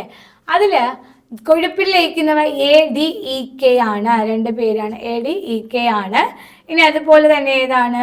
ജലത്തിൽ ലയിക്കുന്നെങ്കിൽ ബിയും സിയുമാണ് ഏതാ? ജലത്തിൽ ലയിക്കുന്നത്. അപ്പൊ ഒന്നാമത്തത് ജീവകം ഡി ആണ്. ഡിയുടെ ശാസ്ത്രീയ നാമം എന്താ? റെറ്റിനോൾ എന്നാണ്. ജീവകം എയുടെ ശാസ്ത്രീയ നാമം എന്താണ്? റെറ്റിനോൾ. റെറ്റിനോൾ എന്നാണ് ജീവകം എയുടെ ശാസ്ത്രീയ നാമം. എന്തിനു വേണ്ടിയാ? കണ്ണ്, ത്വക്ക്, മുടി എന്നിവയുടെ ആരോഗ്യത്തിനാണ്. ഇതിന്റെ അപര്യാപ്തത രോഗങ്ങൾ ഏതൊക്കെയാണ്? ഒന്ന് നിശാന്തതയാണ്. ഓക്കെ, ഇതിന്റെ അപര്യാപ്തത രോഗങ്ങൾ ഏതൊക്കെയാണ്? നിശാന്തത. മറ്റൊന്ന് ഏതാണ്? സിറോഫ്താൽമിയുമാണ്. അപ്പോ ജീവകം എ എന്തിനാണ്? കണ്ണ്, ത്വക്ക്, മുടി എന്നിവയുടെ ആരോഗ്യത്തിനാണ്. അപര്യാപ്തത രോഗങ്ങൾ ഏതൊക്കെയാണ്? ഒന്ന് നിശാന്തത. നമുക്ക് ഇയാളെ നൈക്ടലോപ്പിയ എന്ന് വിളിക്കാം. ഓക്കെ, നിശാന്തത, നൈക്ടലോപ്പിയ. അതായത് മങ്ങിയ പ്രകാശത്തിൽ കാഴ്ച സാധ്യമാകാത്ത അവസ്ഥയ്ക്ക് എന്ത് പേര് പറയാം? നൈക്ടലോപ്പിയ എന്ന് പറയാം. ഓക്കെ, മങ്ങിയ പ്രകാശത്തിൽ കാഴ്ച സാധ്യമാകാത്ത അവസ്ഥയ്ക്ക് എന്ത് പേര് പറയാം? നമുക്ക് നൈക്ടലോപ്പിയ അഥവാ നിശാന്തത എന്ന് പറയാം. എന്നാൽ കോർണിയ ഈർപ്പരഹിതമാകുന്ന അവസ്ഥയ്ക്ക് എന്ത് പേര് പറയാം? നമുക്ക് അതിന് പറയുന്ന പേരാണ് സിറോഫ്താൽമിയ എന്ന് പറയും. ഒന്നുകൂടി നോക്കിക്കൊള്ളുക. അതായത് ജീവകം എ റെറ്റിനോൾ ആണ്. കണ്ണ്, ത്വക്ക്, മുടി എന്നിവയുടെ ആരോഗ്യത്തിനാണ്. ഇനി അപര്യാപ്തത രോഗങ്ങൾ ഏതൊക്കെയാണ്? ഒന്ന് നൈക്ടലോപ്പിയാണ്. മറ്റൊന്നേതാണ്? അത് സിറോഫ്താൽമിയാണ്. നൈക്ടലോപ്പിയ നിശാന്തതയാണ്. അതായത് മങ്ങിയ പ്രകാശത്തിൽ കാഴ്ച സാധ്യമാകാത്ത അവസ്ഥയ്ക്ക് എന്ത് പേര് പറയാം? നൈക്ടലോപ്പിയ നിശാന്തത എന്ന് പറയാം. എന്നാൽ സിറോഫ്താൽമിയ എന്താണ്? സിറോഫ്താൽമിയ എന്ന് പറയുന്നത് ഏതാ? കോർണിയ ഈർപ്പരഹിതമാകുന്ന അവസ്ഥയ്ക്ക് എന്ത് പേര് പറയാം? നമുക്ക് സിറോഫ്താൽമിയ എന്ന് പറയാം. ഓക്കെ, കോർണിയ ഈർപ്പരഹിതമാകുന്ന അവസ്ഥയ്ക്ക് എന്ത് പേര് പറയാം? സിറോഫ്താൽമിയ എന്നാണ് പറയുന്നത്. ഓക്കെ, അവിടെ ജീവകം എ ഓക്കെ ആയല്ലോ. നെക്സ്റ്റ് വരുന്നത് ജീവകം സി ആണ്. ജീവകം സി എന്ന് പറയുമ്പോൾ എന്താണ്? നമ്മൾ അസ്കോർബിക് ആസിഡ് എന്നറിയപ്പെടുന്ന ആളാണ്. ഓക്കെ, സിയുടെ പ്രത്യേകത എന്താണ്? അസ്കോർബിക് ആസിഡ് എന്നാണ് ആരറിയപ്പെടുക? ജീവകം സി അറിയപ്പെടുന്നത് അസ്കോർബിക് ആസിഡ്. അതായത് രോഗപ്രതിരോധ ശേഷി നൽകുന്നു, മുറിവുണങ്ങാനൊക്കെ സഹായിക്കുന്ന ആളാണ് ജീവകം സി എന്ന് പറയുന്നത്. ഇതിന്റെ അപര്യാപ്തത രോഗം ചോദിച്ചാൽ ഏതാണ്? സ്കർവി ആണ്. നാവികർക്കുണ്ടാകുന്ന പ്ലേഗ് ആണ് സ്കർവി അല്ലെ. അതായത് ഈ കപ്പൽ പണ്ട് കാലത്തെ കപ്പലിൽ ജോലി ചെയ്യുന്ന ആൾക്കാർക്ക് വരുന്ന രോഗമാണ്. മോണയിൽ നിന്നുണ്ടാകുന്ന ബ്ലീഡിംഗ് ആണ് സ്കർവി എന്ന് പറയുന്നത്. മോണയിൽ നിന്നുള്ള രക്തസ്രാവം തടയാനായിട്ട് എന്ത് ചെയ്യാം? നമുക്ക് സിട്രസ് അടങ്ങിയ ഫലവർഗ്ഗങ്ങൾ കഴിക്കാം. ഓക്കെ, മോണയിൽ നിന്നുണ്ടാകുന്ന രക്തസ്രാവം തടയാൻ വേണ്ടി നമുക്ക് എന്ത് ചെയ്യാം? സിട്രസ് അടങ്ങിയ ഫലവർഗ്ഗങ്ങൾ കഴിക്കാം. ഓക്കെ ആണല്ലോ. ജീവകം സിയുടെ അപര്യാപ്തത ഏതാ? സ്കർവി, നാവികരുടെ പ്ലേഗ് എന്നാണ്. ഇനി അതുപോലെ തന്നെ ജീവകം ബി ആണെങ്കിൽ എന്താണ്? ജീവകം ബി എന്ന് പറയുന്നത് നമ്മൾ മെയിനായിട്ട് ബി കോംപ്ലക്സ് എന്നാ പഠിക്കുന്നതെങ്കിലും എന്ത് ചെയ്യുന്നുണ്ട്? ഓക്കെ, ഒന്നാമതായിട്ട് ധാന്യകം, പ്രോട്ടീൻ എന്നിവയെ ശരീരത്തിൽ പ്രയോജനപ്പെടുത്തൽ. ജീവകം ബി എന്ത് ചെയ്യുന്നുണ്ട്? ധാന്യകം, കൊഴുപ്പ് എന്നിവയെ ശരീരത്തിൽ പ്രയോജനപ്പെടുത്തൽ. അതുപോലെ തന്നെ ചുവന്ന രക്താണുക്കളുടെ രൂപീകരണത്തിനൊക്കെ ആര് വേണം? നമുക്ക് ജീവകം ബി ആവശ്യമാണ്. ഇനി അതുപോലെ തന്നെ ജീവകം ബിക്കകത്ത് പറയുമ്പോൾ കോമൺ ആയിട്ട് പറയുന്നത് അനീമിയൊക്കെ പറയുമെങ്കിലും B1 ആണെങ്കിൽ ബറി, B2 അങ്ങനെ നമുക്ക് കുറേ പഠിക്കാനുണ്ട്. ലാസ്റ്റ് വരുന്നത് ജീവകം ഡി ആണ്. ജീവകം ഡി. ഓക്കെ, ജീവകം ഡി എന്ന് പറയുന്നത് എന്താണ്? ഇതാണെങ്കിൽ നമ്മുടെ കാൽസിഫെറോളാണ്. ഓക്കെ, ജീവകം ഡി എന്താ? കാൽസിഫെറോള്, അതായത് എല്ലുകളുടെയും പല്ലുകളുടെയും ആരോഗ്യത്തിന്. ഓക്കെ, കാൽസിഫെറോൾ എന്താണ്? എല്ലുകളുടെയും പല്ലുകളുടെയും ആരോഗ്യത്തിനാണ്. അവിടെ ഓർമ്മിക്കുക, ഈ വിറ്റാമിൻ ഡി ഉണ്ടെങ്കിൽ മാത്രമേ എന്ത് ചെയ്യത്തുള്ളൂ? കാൽസ്യത്തിന്റെ പുനരാഗീരണം നടക്കത്തുള്ളൂ. വിറ്റാമിൻ ഡി ഉണ്ടെങ്കിൽ മാത്രമേ എന്ത് ചെയ്യത്തുള്ളൂ? കാൽസ്യത്തെ സ്വീകരിക്കാൻ പറ്റൂ. അപ്പം അതുകൊണ്ട് വിറ്റാമിൻ ഡിയുടെ അപര്യാപ്തത എന്ത് ചെയ്യുന്നുണ്ട്? അത് നമ്മുടെ റിക്കറ്റ്സ് പോലെയുള്ള രോഗത്തിന് കാരണമാകും. ഓക്കെ ആണല്ലോ. ജീവകം എ റെറ്റിനോള് പറഞ്ഞല്ലോ, കണ്ണ്, ത്വക്ക്, മുടി രോഗങ്ങൾ പറഞ്ഞു. അതുപോലെ ജീവകം സി ആണെങ്കിൽ എന്താണ്? ജീവകം സി എന്ന് പറയുന്നത് അസ്കോർബിക് ആസിഡ് ആണ്. രോഗപ്രതിരോധ ശേഷി നൽകുന്നു, മുറിവുണങ്ങാൻ സഹായിക്കുന്നു. ഇനി അതുപോലെ തന്നെ ജീവകം സിയുടെ അപര്യാപ്ത രോഗം ഏതാണ്? സ്കർവി ആണ്. സ്കർവി. ഓക്കെ, സി ആണെങ്കിൽ സ്കർവി ആണ്, നാവികരുടെ പ്ലേഗ് എന്നൊക്കെ പറയാം. അതുപോലെ മോണയിൽ നിന്നുണ്ടാകുന്ന രക്തസ്രാവമാണ് ലക്ഷണം എന്ന് പറയുന്നത്. മോണയിൽ നിന്നുള്ള രക്തസ്രാവം തടയാൻ വേണ്ടി എന്ത് ചെയ്യുക? സിട്രസ് അടങ്ങിയ ഫലവർഗ്ഗങ്ങൾ കഴിക്കാം. അപ്പം അവിടെ ജസ്റ്റ് ഓർമ്മിച്ചുകൊള്ളുക, ജീവകങ്ങൾ പറയുമ്പോൾ ഏതാണ്? റെറ്റിനോൾ ആണ്. കണ്ണ്, ത്വക്ക്, മുടി എന്നിവയുടെ ആരോഗ്യത്തിന് രോഗങ്ങൾ ഏതൊക്കെയാ? നൈക്റ്റിലോപ്പി അഥവാ നിശാന്തത, സിരോഫ്താൽമിയ അഥവാ കോർണിയ വരൾച്ച എന്നുകൂടെ നമുക്കതിനെ പറയാം കേട്ടോ. ജീവകം ഏതാണ്? സിരോഫ്താൽമിയ അല്ലെങ്കിൽ കോർണിയ വരൾച്ചയാണ്. ജീവകം സി ആണെങ്കിൽ സ്കർവി ആണ്. മോണയിൽ നിന്നുണ്ടാകുന്ന ബ്ലീഡിംഗ് ആണ് സ്കർവി എന്ന് പറയുന്നത്. ജീവക സിയുടെ ശാസ്ത്രീയ നാമം എന്താണ്? അത് അസ്കോർബിക് ആസിഡ് എന്നാണ്. ബി ആണെങ്കിൽ എന്താണ്? ബി എന്ന് പറയുമ്പോൾ ഒരു കോംപ്ലക്സ് ആയിട്ടുള്ളതാണ്. നോർമലി ബി എന്തിനൊക്കെ വേണ്ടിയിട്ടാണ്? ധാന്യകം, പ്രോട്ടീൻ എന്നിവയെ ശരീരത്തിൽ പ്രയോജനപ്പെടുത്തല്, ചുവന്ന രക്താണുക്കളുടെ ആരോഗ്യം, ചുവന്ന രക്താണുക്കളുടെ രൂപീകരണം, ത്വക്കിന്റെ ആരോഗ്യത്തിനൊക്കെയാണ് ആരാ? ജീവകം ബി വരുന്നത്. ജീവകം ഡി ആണെങ്കിൽ എന്താണ്? എല്ലുകളുടെയും പല്ലുകളുടെയും ആരോഗ്യത്തിന്. അതുപോലെ എന്താണ്? കാൽസ്യത്തിന്റെയും ഫോസ്ഫറസിന്റെയും ആഗിരണത്തിനാണ്. കാൽസ്യത്തിന്റെയും ഫോസ്ഫറസിന്റെയും ആഗിരണത്തിന് എന്ത് വേണം? ജീവകം ഡി വേണം. അപ്പോൾ നമ്മൾ മനസ്സിലാക്കേണ്ടത് ജീവകം ഡി ഉണ്ടെങ്കിൽ എന്തിന്റെ ആഗിരണം നടക്കത്തുള്ളൂ? കാൽസ്യത്തിന്റെ ആഗിരണം നടക്കത്തുള്ളൂ. ജീവകം ഡിയുടെ അപര്യാപ്തത രോഗമാണ് ഏതാ? റിക്കറ്റ്സ് അല്ലെങ്കിൽ കണ എന്ന് പറയുന്നത്. കുട്ടികളിൽ എല്ലുകൾ ഇങ്ങനെ കനം കുറഞ്ഞ് വളഞ്ഞ് വളരുന്ന അവസ്ഥയ്ക്ക് നമുക്ക് എന്ത് പേര് പറയാം? റിക്കറ്റ്സ് അഥവാ കണ എന്ന് പറയാം. അപ്പോൾ ഏത് ജീവകത്തിന്റെ അപര്യാപ്തതയാണ് റിക്കറ്റ്സ് എന്ന രോഗത്തിന് കാരണം എന്ന് ചോദിച്ചാൽ ഏതാണ്? അത് കണ. ഏതാ? വിറ്റാമിൻ ഡി ആണ്. ഡി ആണ്. ഓക്കെ ആണല്ലോ. ജീവകം ഡി ആണ്. എയുടേതാണെങ്കിൽ നിശാന്തത, സിരോഫ്താൽമിയ. സിരോഫ്താൽമിയ നമുക്ക് കോർണിയ വരൾച്ച എന്ന് പറയാം. ഇനി അതുപോലെ തന്നെ നിശാന്തതയാണെങ്കിൽ നമുക്ക് നൈക്റ്റിലോപ്പിയ എന്ന് പറയാം. ഇനി അതുപോലെ തന്നെ ബി ആണെങ്കിൽ നമുക്ക് കോമൺലി നമുക്ക് അവിടെ പറയാൻ പറ്റുന്നത് സാധാരണയായിട്ട് ബിക്ക് ഗ്ലോ. അവിടെ ജസ്റ്റ് നോക്കിക്കോയേ, നമ്മുടെ ബിക്ക് വായ്പുണ്ണ് പറയാം. വായ്പുണ്ണ്. ഓക്കെ. പിന്നെ നമുക്ക് ഗ്ലോസിറ്റീസ് എന്ന് പറയുന്ന ഒരു കണ്ടീഷൻ കൂടെയുണ്ട്. ഓക്കെ, വായ്പുണ്ണുമുണ്ട്, ഗ്ലോസിറ്റീസ്. അതായത് നാവിനുണ്ടാകുന്ന വീക്കവും നാവിൽ നിന്ന് തൊലി ഇളകുകയും ചെയ്യുന്ന അവസ്ഥയ്ക്കാണ് എന്ത് പേര് പറയുന്നത്? ഗ്ലോസിറ്റീസ് എന്ന് പറയുക. നാവ് വീക്കവും നാവിൽ നിന്ന് തൊലി ഇളകുകയും ചെയ്യുന്ന അവസ്ഥയ്ക്ക് എന്ത് പേര് പറയാം? ഗ്ലോസിറ്റീസ് എന്ന് പറയാം. ഓക്കെ ആണല്ലോ. അപ്പോൾ ജീവകം B1 ആണെങ്കിൽ ബറി, B2 അങ്ങനെ നമ്മൾ പഠിക്കുന്നുണ്ടെങ്കിലും കോമൺ ആയിട്ട് നമുക്ക് പഠിക്കാനുള്ളത് ഒന്ന് വായ്പുണ്ണ്, മൗത്ത് അൾസർ ആണ്. മറ്റേത് ഏതാണ്? ഗ്ലോസിറ്റീസ് ആണ്. ഓക്കെ ആണല്ലോ. അപ്പോൾ നമ്മുടെ ടാലന്റ് അക്കാഡമി കമ്പനി ബോർഡിന് വേണ്ടിയിട്ട് ഒരു ലാസ്റ്റ് ഗ്രേഡിന്റെ POQ സെറ്റ് ഇറക്കിയിട്ടുണ്ട് കേട്ടോ.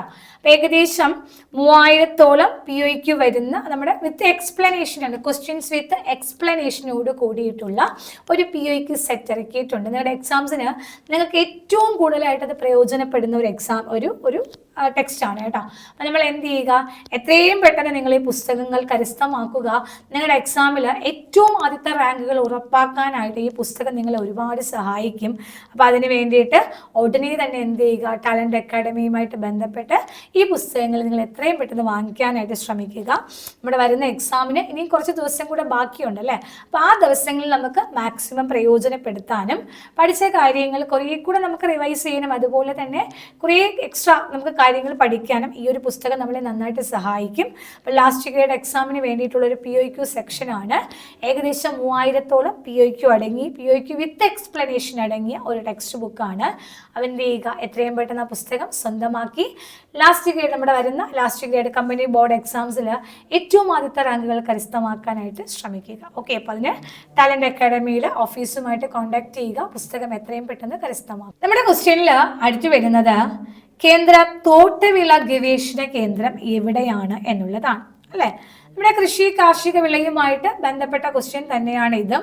എന്താ നമ്മുടെ തോട്ടവിള ഗവേഷണ കേന്ദ്രം എവിടെയാണ് സ്ഥിതി ചെയ്യുന്നത് എന്നുള്ളതാണ്.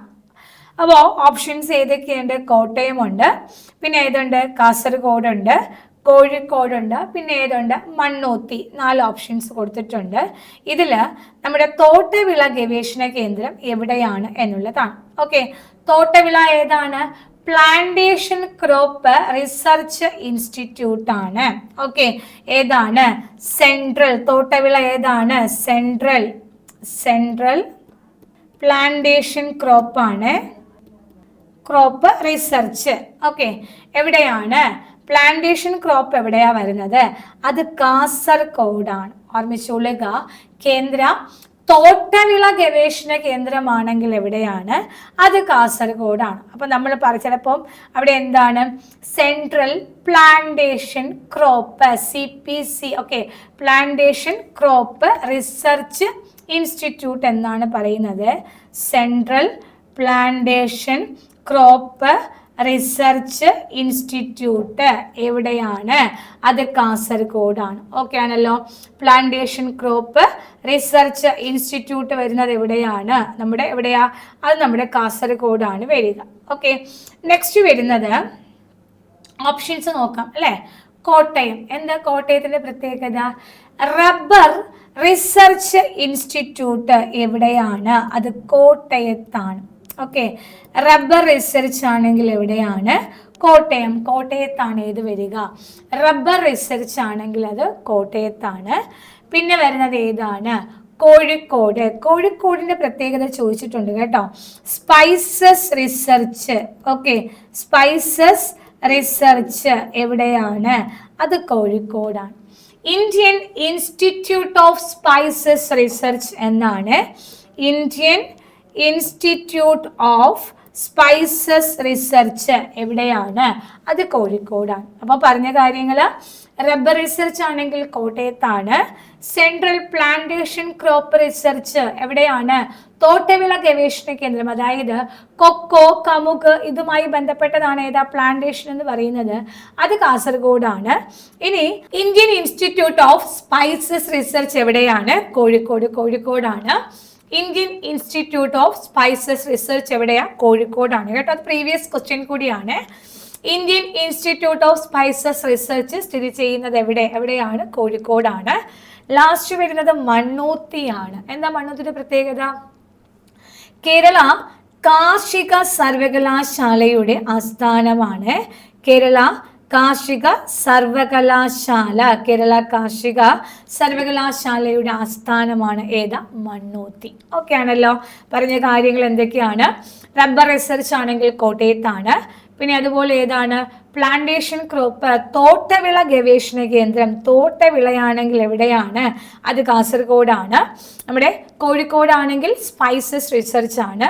മണ്ണൂത്തി ആണെങ്കിൽ എന്താണ്? കാർഷിക സർവകലാശാലയുടെ ആസ്ഥാനം എവിടെയാണ്? മണ്ണൂത്തിയിലാണ്. അപ്പോൾ ആൻസർ ഏതാ വരുന്നത്? കാസർഗോഡാണ് ആൻസർ വരുന്നത്. അതുപോലെ തന്നെയാണ് അവിടെ ഓർമ്മിക്കേണ്ട കാര്യം, കിഴങ്ങുവിള ഗവേഷണ കേന്ദ്രം സെൻട്രൽ ഏതാ tuber crop research institute, central tuber crop research institute എവിടെയാണ്? അതാണെങ്കിൽ നമ്മുടെ എവിടെയാണ്? ഈ ശ്രീകാര്യമാണ്. ഓർമ്മിച്ചുകൊള്ളുക, central tuber crop research, CTCRI അല്ലേ, എന്ന് വെച്ചാൽ എന്താ? കിഴങ്ങുവിള ഗവേഷണ കേന്ദ്രം എവിടെയാണ്? അത് ശ്രീകാര്യത്താണ്. കേന്ദ്ര കിഴങ്ങുവിള ഗവേഷണ കേന്ദ്രമാണെങ്കിൽ എവിടെയാണ്? അത് ശ്രീകാര്യമാണ് എന്നോർമ്മിച്ചുകൊള്ളുക. നെക്സ്റ്റ് വരുന്നത്, വാസസ്ഥലത്തിനായി മാത്രം മറ്റ് സസ്യങ്ങളെ ആശ്രയിക്കുന്ന സസ്യങ്ങൾ ഏത് വിഭാഗത്തിൽ ഉൾപ്പെടുന്നു എന്നുള്ളതാണ്. വാസസ്ഥലത്തിനായി മാത്രം മറ്റ് സസ്യങ്ങളെ ആശ്രയിക്കുന്ന സസ്യങ്ങൾ ഏത് വിഭാഗത്തിൽ ഉൾപ്പെടുന്നു എന്നുള്ളതാണ്. ഒന്ന് പരാത സസ്യങ്ങൾ, ഓക്കെ, എപ്പിഫൈറ്റുകൾ, ശവോപജീവികൾ, ആരോഹികൾ, ഇതിൽ ഏതാണ് വരുന്നത് എന്നാണ്. അപ്പോൾ വാസസ്ഥലത്തിനായി മാത്രം മറ്റ് സസ്യങ്ങളെ ആശ്രയിക്കുന്ന സസ്യങ്ങളെ നമുക്ക് എന്ത് പേര് വിളിക്കാം? നമുക്ക് ഓരോ ഓപ്ഷൻസ് ആയിട്ട് നോക്കാം. ഒന്ന് പരാത സസ്യങ്ങളാണ്, ആണോ? അല്ല, അല്ലേ? ശവോപജീവികൾ, സാപ്രോഫൈറ്റ് അല്ല, ആരോഹികളും അല്ല. അപ്പോൾ ആൻസർ ഏതാണ്? അത് എപ്പിഫൈറ്റുകളാണ്. അപ്പോൾ എപ്പിഫൈറ്റുകൾ എന്ന് പറയുന്നത് നമ്മുടെ ഓർക്കിഡ് വിഭാഗത്തിൽപ്പെട്ട സസ്യങ്ങളാണ്. ഏതാ എപ്പിഫൈറ്റുകൾ എന്ന് പറയുന്നത്? ഇവര് പാർപ്പിടത്തിന് വേണ്ടി മാത്രം മറ്റ് സസ്യങ്ങളെ ആശ്രയിക്കുന്നവരാണ്. പാർപ്പിടത്തിന് വേണ്ടി മാത്രം മറ്റ് സസ്യങ്ങളെ ആശ്രയിക്കുന്നവരാണ് ഏതാ എപ്പിഫൈറ്റുകൾ എന്ന് പറയുന്നത്. ഇവിടെ പ്രത്യേകത, ഇവർക്ക് നീളമുള്ള തടിച്ച വേരുകൾ കാണപ്പെടും. ആ വേരുകൾ ഉപയോഗിച്ച് അന്തരീക്ഷത്തിൽ നിന്ന് ഈർപ്പം വലിച്ചെടുത്ത് സ്വന്തമായിട്ട് ആഹാരം നിർമ്മിക്കുന്നവരാണ് ആരാ? എപ്പിഫൈറ്റുകൾ എന്ന് പറയുന്നത്. ഓക്കെ, അപ്പോൾ ഇവരൊരു സസ്യത്തിൽ ഇരിക്കുമ്പോൾ ആ സസ്യത്തിന് പ്രത്യേകിച്ച് ഗുണമോ ദോഷമോ ഒന്നും തന്നെ വരുന്നില്ല, അല്ലേ? ഇവരെ സംബന്ധിച്ച് എന്താണ്? ഇവർക്കൊരു പാർപ്പിടം വേണം. അപ്പോൾ പാർപ്പിടത്തിന് വേണ്ടി മാത്രം മറ്റ് സസ്യങ്ങളെ ആശ്രയിക്കുന്നവരെ നമുക്ക് എന്ത് പേര് പറയാം? നമുക്ക് എപ്പിഫൈറ്റുകൾ എന്ന് പറയാം. അതായത് എന്തിനു വേണ്ടിയിട്ടാണ്? പാർപ്പിടത്തിന് വേണ്ടി മാത്രം മറ്റ് സസ്യങ്ങളെ ആശ്രയിക്കുന്നവരെ എന്ത് പേര് പറയാം? എപ്പിഫൈറ്റുകൾ എന്ന് പറയാം. ഇപ്പോൾ എക്സാമ്പിൾ ഏതാണ്? നമുക്ക് എന്താ നമ്മുടെ മരവാഴയൊക്കെ അതിൽ എക്സാമ്പിൾ ആണ് കേട്ടോ. അതായത് നമ്മുടെ ഓർക്കിഡ് വിഭാഗത്തിൽ പെടുന്ന സസ്യങ്ങൾ, അതുപോലെ തന്നെ മരവാഴയൊക്കെ എന്തിന് എക്സാമ്പിൾ ആണ്? ഈ എപ്പിഫൈറ്റുകൾക്ക് ഉദാഹരണങ്ങളാണ്. അപ്പോൾ ഇവിടെ പ്രത്യേകത എന്താണ്? ഇവർക്ക് നല്ല നീളമുള്ള തടിച്ച വേരുകൾ കാണപ്പെടും. ഈ വേരുകൾ ഉപയോഗിച്ച് അന്തരീക്ഷത്തിൽ നിന്നും ഈർപ്പം വലിച്ചെടുത്ത് സ്വന്തമായിട്ട് ആഹാരം നിർമ്മിക്കുന്നവയാണിവ. ഓക്കെ ആണല്ലോ. ഇനി അടുത്ത് നോക്കിക്കൊള്ളുക. നമ്മുടെ അപ്പം ഓർക്കിഡ്, നമ്മുടെ അതുപോലെ തന്നെ എന്താണ് ഈ മരവാഴയൊക്കെ എന്തിന് എക്സാമ്പിൾ ആണ്? എപ്പിഫൈറ്റുകൾ. ഓർക്കിഡ് വിഭാഗത്തിൽ പെടുന്ന മരവാഴകളൊക്കെ ഇതിന്, ഓർക്കിഡ് വിഭാഗത്തിൽ പെടുന്ന സസ്യങ്ങളും മരവാഴയൊക്കെ ഇതിന് എക്സാമ്പിൾ ആണ്. ഓക്കെ, നെക്സ്റ്റ് നമ്മുടെ പരാത സസ്യങ്ങൾ എന്താ? പാരസൈറ്റ്സ് ആണ്, അല്ലേ? പരാത സസ്യങ്ങൾ എന്ന് പറയുമ്പോൾ ആതിഥേയ സസ്യത്തിൽ നിന്നും പരാത സസ്യങ്ങൾ, അല്ലെ? പരാത സസ്യങ്ങളുടെ പ്രത്യേകത എന്താണ്? ആതിഥേയ സസ്യത്തിൽ നിന്നും ജലവും അല്ലെ ആതിഥേയ സസ്യത്തെ ഡിപ്പെൻഡ് ചെയ്ത് ജീവിക്കുന്ന ആൾക്കാരാണ്. ആതിഥേയ സസ്യത്തെ ഡിപ്പെൻഡ് ചെയ്ത് ജീവിക്കുന്ന ആൾക്കാരെ എന്ത് പേര് പറയാം?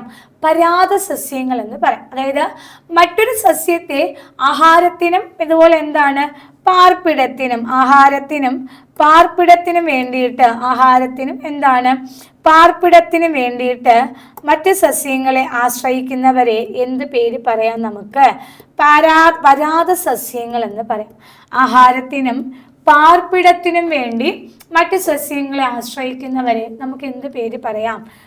പരാത സസ്യങ്ങൾ എന്ന് പറയാം. ഈ പരാത സസ്യങ്ങൾ രണ്ട് തരത്തിലുണ്ട്. ഏതൊക്കെയാണ്? ഒന്ന് അർത്ഥപരാതം എന്ന് പറയാം. ഒന്നാമത്തത് ആരാണ്? അർത്ഥപരാതം എന്നും രണ്ടാമത്തത് ഏതാണ്? പൂർണ്ണ പരാതം എന്നും രണ്ടായി തിരിക്കാം. പരാത സസ്യങ്ങളെ രണ്ടായി തിരിക്കാം. ഏതൊക്കെയാണ്? അർത്ഥപരാതം എന്നും പൂർണ്ണപരാധം എന്നും രണ്ടായി തിരിക്കാം. ഓക്കെ ആണല്ലോ. അപ്പം പരാത സസ്യങ്ങളാണെങ്കിൽ ആതിഥേയ സസ്യത്തിൽ നിന്ന് ആഹാരവും പാർപ്പിടവും സ്വീകരിക്കുന്ന ആൾക്കാർ, അതായത് ആഹാരത്തിനും പാർപ്പിടത്തിനും വേണ്ടിയിട്ട് മറ്റ് സസ്യങ്ങളെ ആശ്രയിക്കുന്നവരെ എന്ത് പേര് പറയാം? പരാത സസ്യങ്ങൾ എന്ന് പറയാം. ഈ പരാത സസ്യങ്ങൾ രണ്ട് തരത്തിലുണ്ട്. ഏതൊക്കെയാണ്? ഒന്ന് അർത്ഥപരാധം എന്നും മറ്റാളിന് എന്ത് പേര് പറയാം? പൂർണ്ണപരാധം എന്നും നമുക്ക് രണ്ടായി തിരിക്കാം. ഓക്കെ, ഇതിൽ അർത്ഥപരാധം എന്ന് പറയുമ്പോൾ ഇവര് ഏത് സസ്യത്തിലാണോ ജീവിക്കുന്നത് അവരെ നമുക്ക് എന്ത് പേര് പറയാം? ആതിഥേയ സസ്യം എന്ന് പറയാം, അല്ലെ?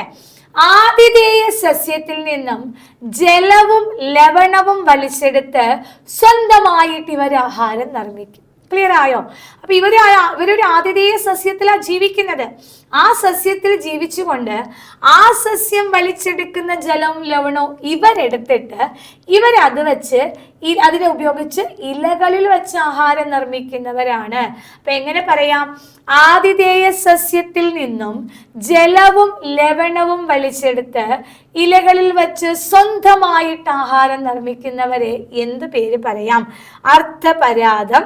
നമ്മുടെ ഇത്തിള് അതിന് ഉദാഹരണമാണ്. അർത്ഥപരാധത്തിന് ഉദാഹരണം ആരാണ്? ഇത്തിളാണ്. ഇനി പൂർണ്ണപരാധമാണെങ്കിൽ ആതിഥേയ സസ്യം നിർമ്മിക്കുന്ന ആഹാരം വലിച്ചെടുത്ത് ജീവിക്കുന്നവരെ നമുക്ക് എന്ത് പേര് പറയാം? പൂർണ്ണപരാധം എന്ന് പറയാം. ഓക്കെ, അപ്പൊ അതായത് എന്തിനായാലും ആരെ ഡിപ്പെൻഡ് ചെയ്തേ പറ്റത്തുള്ളൂ? ആതിഥേയ സസ്യത്തെ ഡിപ്പെൻഡ് ചെയ്തേ പറ്റത്തുള്ളൂ.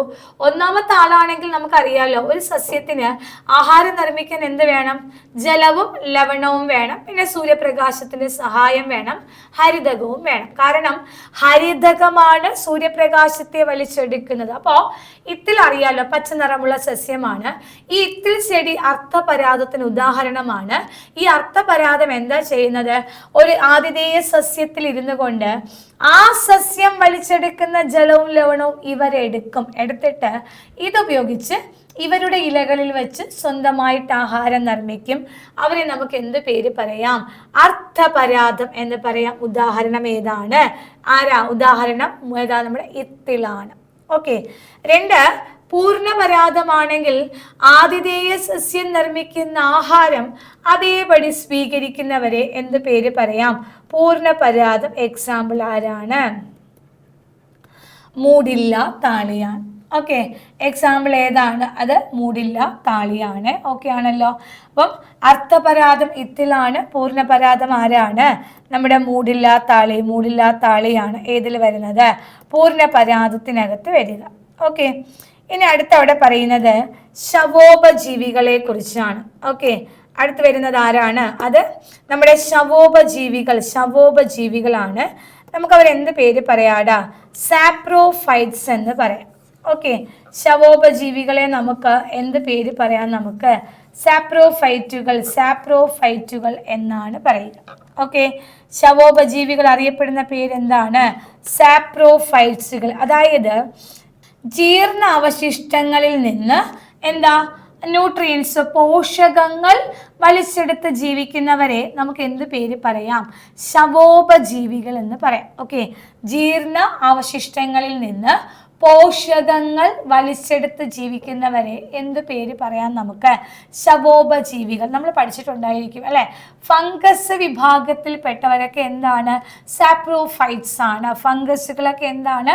ശവോപജീവികളാണ്. അപ്പോൾ അവിടെ നോക്കിക്കൊള്ളുക, ജീർണ അവശിഷ്ടങ്ങളിൽ നിന്നും പോഷകങ്ങൾ സ്വീകരിക്കുന്നവരാണ് ആരാ? ശവോപജീവികൾ എന്ന് പറയുന്നത്. നമ്മുടെ കൂൺ പറയാം, കൂണ്. പിന്നെ നമ്മുടെ പാഠപുസ്തകത്തിനകത്ത് നിയോട്ടിയ, മോണോട്രോപ്പ തുടങ്ങിയ പേരുകൾ പറയുന്നുണ്ട്. ഇതെല്ലാം എന്തിന് എക്സാമ്പിൾ ആണ്? സാപ്രോഫൈറ്റുകൾക്ക് ഉദാഹരണങ്ങളാണ്. ഓക്കെ, അപ്പൊ സാപ്രോഫൈറ്റുകൾ എന്ന് പറയുന്നത് ജീർണ അവശിഷ്ടങ്ങളിൽ നിന്ന്. അപ്പോൾ സാപ്രോഫൈറ്റ്, ശവോപജീവികൾ എന്ന് വെച്ചാൽ എന്താണ്? ജീർണ അവശിഷ്ടങ്ങളിൽ നിന്ന് പോഷകങ്ങൾ വലിച്ചെടുത്ത് ജീവിക്കുന്നവരാണ്. കൂണ്, നിയോട്ടിയ, മോണോട്രോപ്പയൊക്കെ എന്തിന് എക്സാമ്പിൾ ആണ്? ശവോപജീവികൾക്ക് ഉദാഹരണങ്ങളാണ്. ആരോഹി എന്ന് വെച്ചാൽ എന്താണ്? ആരോഹി എന്ന് വെച്ചാൽ ക്ലൈംബർ എന്നാണ് അർത്ഥം. ഓക്കെ, ആരോഹി ആരാണ്? ക്ലൈംബർ ആണ്. ക്ലൈംബർ എന്ന് പറയുമ്പോൾ താങ്ങുകളിൽ പറ്റിപ്പിടിച്ച് വളരുന്നവരെ എന്ത് പേര് പറയാം? ആരോഹികൾ എന്ന് പറയാം. ഓക്കെ, ആരോഹികൾ എന്താണ്? മറ്റേതാണെങ്കിൽ ഈ നിലത്ത് പടരുന്നവരാണെങ്കിൽ ഇഴവള്ളികൾ എന്നാ പറയുക. നിലത്ത് പടർന്ന് വളരുന്നവരെ ഇഴവള്ളികളെന്നും താങ്ങുകളിൽ പിടിച്ച് പടർന്ന് കയറുന്നവരെ എന്ത് പേര് പറയാം? ആരോഹികൾ അഥവാ ക്ലൈംബറുകൾ എന്ന് പറയാം. ഓക്കെ, ഇവർക്കാണെങ്കിൽ എന്താണ്?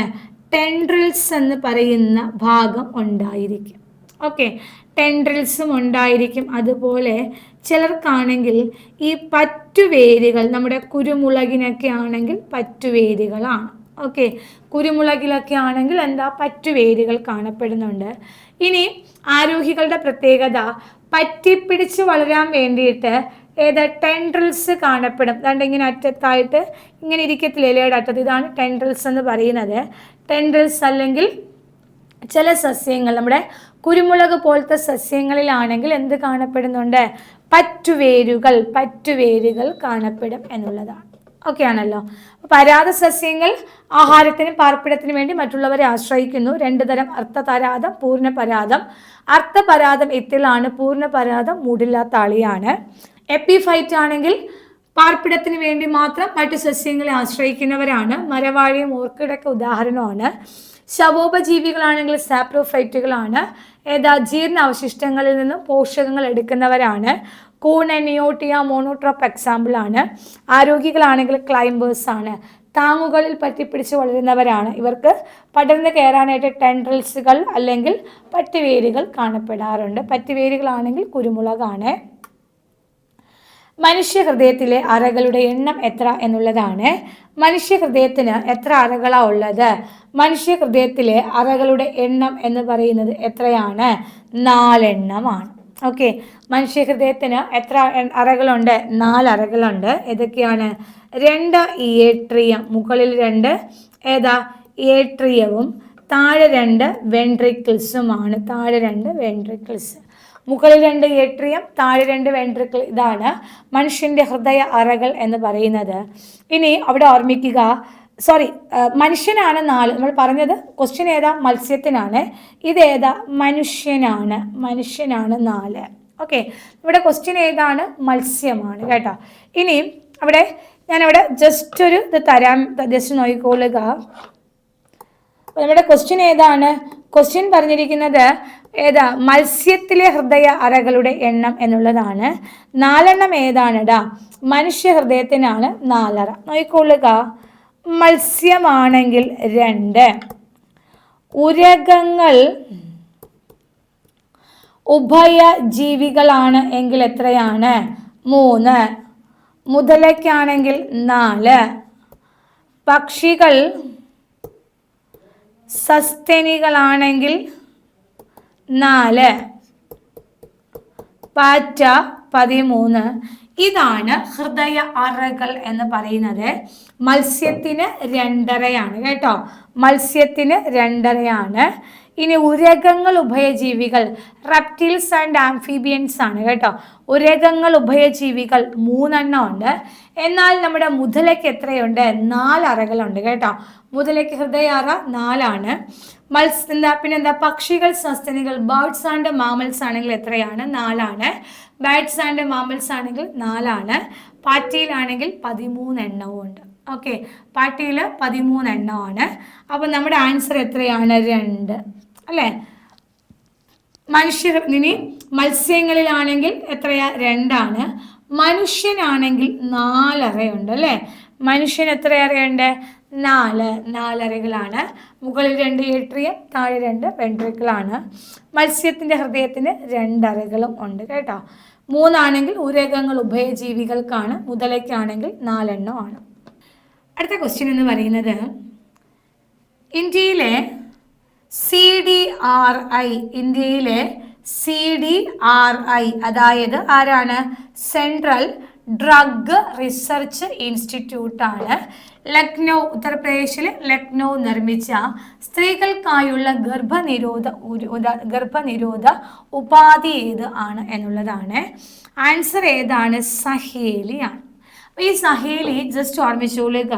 CDRI എന്ന് പറയുന്നത് സെൻട്രൽ ഡ്രഗ് റിസർച്ച് ഇൻസ്റ്റിറ്റ്യൂട്ട് എന്നാണ്. ഓക്കെ, ഇതെവിടെയാണ്? ഉത്തർപ്രദേശിലെ ലക്നൌവിലാണ്. ഓക്കെ ആണല്ലോ. CDCR ആയ സെൻട്രൽ ഡ്രഗ് റിസർച്ച് ഇൻസ്റ്റിറ്റ്യൂട്ട് ആണ്. എവിടെയാണ്? ഉത്തർപ്രദേശിലെ ലക്നൌവിലാണ് സ്ഥിതി ചെയ്യുക. അപ്പോൾ ഇവര് നിർമ്മിച്ച ഒരു ഓറൽ പില്ലാണ് ഏതാ? സഹേലി എന്ന് പറയുന്നത്. ഇതിന്റെ പ്രത്യേകത ഒന്ന്, സ്റ്റിറോയിഡുകൾ ഇല്ല. ഓക്കെ, സഹേലിയുടെ പ്രത്യേകത എന്താ? നമ്മുടെ ഇപ്പൊ കഴിഞ്ഞൊരു സിവിൽ എക്സൈസ് ഓഫീസർക്ക് ചോദിച്ച ക്വസ്റ്റ്യൻ ആണ്.